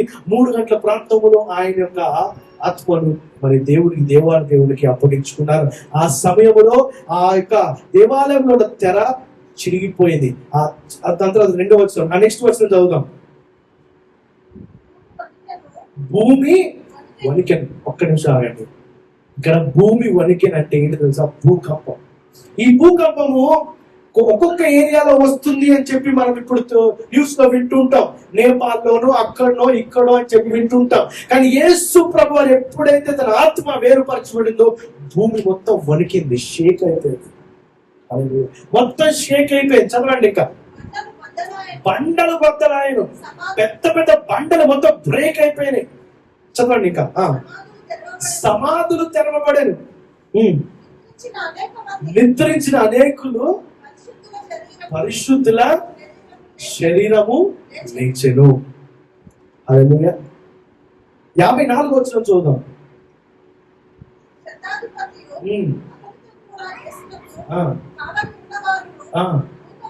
భూకంపమును జరిగిన కార్యములన్నింటినీ చూచి మిక్కిలి భయపడి నిజముగా ఈయన దేవుని కుమారుడని చెప్పుకొనిరి. ఇప్పుడు నమ్ముతున్నారు.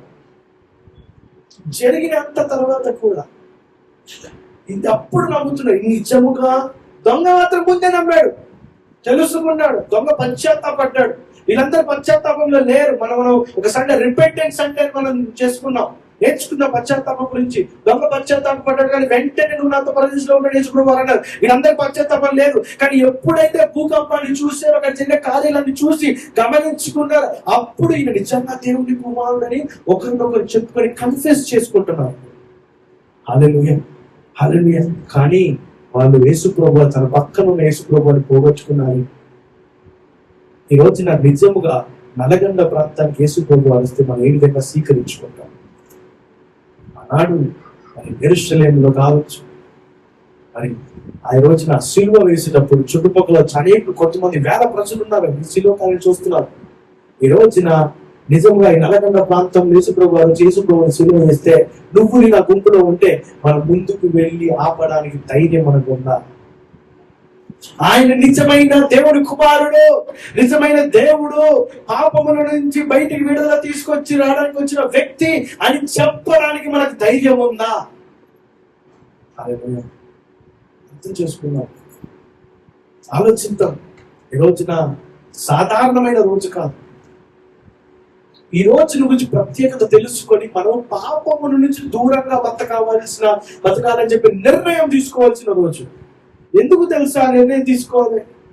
మనం అలా నిర్ణయం తీసుకోకపోతే గురువారం రాత్రి నుంచి అరెస్ట్ అయ్యి శుక్రవారం మధ్యాహ్నం 3 గంటల వరకు ఆయన పడిన వ్యాధులకి నువ్వు ఇంత కూడా గౌరవాన్ని ఇవ్వట్లే.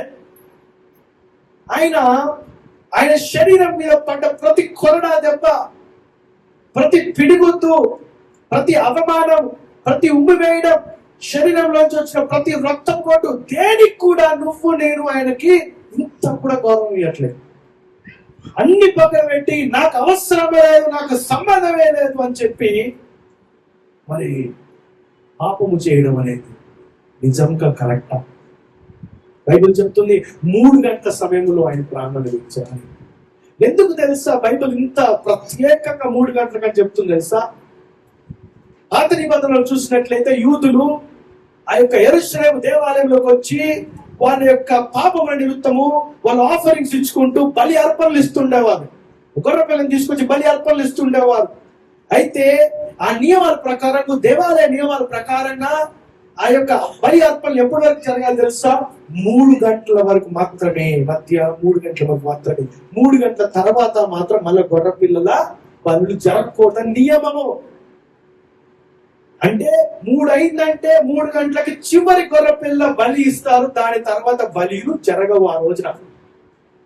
దానికి నిర్వచనంగా యేసు ప్రభు వారు 3 గంటలకు మరణించి ఏం తెలియపరుస్తున్నారు తెలుసా మానవాళికి?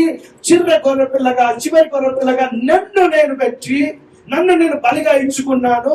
సో దీని తర్వాత బలి అర్పణలు అవసరమే లేదు పాపములు క్షమించబడడానికి అని చెప్పి తను తెలియపరచారు. అప్పటి నుంచి బలులు క్రైస్తవుని పని అని చెప్పి ఆపేసి అది 3 గంటలకి మరి ఆయనకి సిగ్నిఫికెన్స్.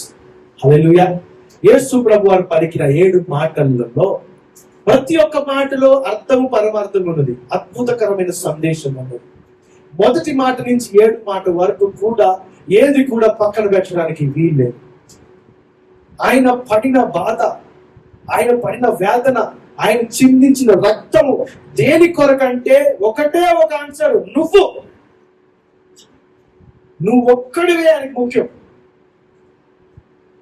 సండే రోజున ఆయన మట్టల మీద నడుచుకుంటూ వచ్చి రాజుగా జయం కలుగునాగా అని జేజారి కొట్టించుకున్న వ్యక్తి చీ అని చెప్పి కొట్టించుకోవాల్సిన పరిస్థితికి వెళ్ళాడంటే ఆయన అందరు తానే వెళ్ళాడు. అందుకే దేని కొరకంటే నీ కొరకు నాకు. ఇదంతా విన్నాము, తెలుసుకున్న మనం ఏం చేయాలి తెలుసా? పాపము నుంచి దూరంగా బతకాలి. అది ఏ పాపమైనా, చిన్న పాపమైనా పెద్ద పాపమైనా, అది ఏదైనా సరే పాపము నుంచి మనం దూరంగా. ఆ పాపము నుంచి దూరంగా బ్రతకడానికి మనం నిర్ణయం తీసుకోవాలి. ఇప్పుడు చెప్పండి, నిజముగా ఇంకొకసారి పాపం చేయాలన్న ఆలోచన లేకుండా పాపము చేయాలి, తప్పు చేయాలి అనిపించినప్పుడల్లా కల్వరి శిలువ మీద యేసు ప్రభువు చేసిన కార్యం ఒక్క జ్ఞాపకం చేసుకో. మనం ఎన్నోసార్లు తెలిసి కూడా పాపాలు చేసాం, తప్పులు చేసి ఆయన నుంచి వేరుగా వెళ్ళిపోయాం. అయినా కూడా తిరిగి వచ్చినప్పుడు ఆయన వాళ్ళు హత్తుకొని దగ్గర తీసుకున్నాడు చాలాసార్లు. కానీ నిజంగా కరెక్టా? మళ్ళా తప్పు చేసి పాపము చేసి ఒకరు హింసించి దూషించి మళ్ళా వచ్చి నాయన 2000 సంవత్సరాల క్రితం గుడ్ ఫ్రైడే రోజు అనే రోజున నువ్వు చిందించి నీ యొక్క శరీరంలో నుంచి వచ్చిన రక్తం అంతా కూడా నాకు ఇచ్చో సరిపోలేదు, ఇంకా కొంచెం మిగిలింటే ఏమని ఇస్తావా అని అడగడం కరెక్టా? హల్లెలూయా. గుడ్ ఫ్రైడే మనం జరుపుకుంటున్నాము. ఇది ఒక పండుగ అని ఎందుకంటే మనము రక్షణలోకి నడిపించబడ్డాం కాబట్టి, మంచిలోకి నడిపించబడుతున్నాం కాబట్టి, పాపము నుంచి వేరు చేయబడి ఆయన రాజ్యంలోకి చేర్చబడుతున్నాం కాబట్టి. హల్లెలూయా. ఒక్క మాట అడుగుతారు, ఒక్క ప్రశ్న చివరిగా, పాపం చేయడం నిజంగా సబబా, నిజంగా కరెక్టా? ఆయన మన కోసం ఇంత చేసిన తర్వాత తెలిసి కూడా మళ్ళా వెళ్ళి పాపం చేయడం కరెక్టా? మనం ఏం చేస్తున్నాం మన జీవితంలో? మనం మంచి పనులు చేసి నీతిగా ఉన్నట్లయితే ఆయన చేసిన కార్యాన్ని నిజముగాను గౌరవించి నువ్వు హత్తుకొని నువ్వు ఆయన స్వీకరించిన, ఆయన రక్షకుడుగా స్వీకరించిన వ్యక్తిగా ఉన్నావు. కానీ పాపము చేస్తే ఏమవుతో తెలుసా? ఆయన అంత గొప్ప కార్యం చేసినా కూడా దానికి ఇంత మాత్రం గౌరవం ఇవ్వకుండా, ఇంత మాత్రం నువ్వు చలించకుండా చూడకుండా ఆయన పక్కన పెట్టేసి మళ్ళా పాపములోకి వెళ్ళిపోతానంటే అది ఎంత వరకు కరెక్ట్ అని బైబిల్ ప్రశ్నిస్తుంది. అందరు గమనించుకుందాం, ఆలోచిద్దాం, ఒక నిర్ణయం తీసుకుందాం. ఈ రోజున విన్న 7 మాటలు జ్ఞాపకం చేసుకుని ఒకసారి నిర్ణయం తీసుకుని అందరం లేచి నిల్చుని ఒక నిర్ణయంలోకి వెళ్దాం ఈ రోజున.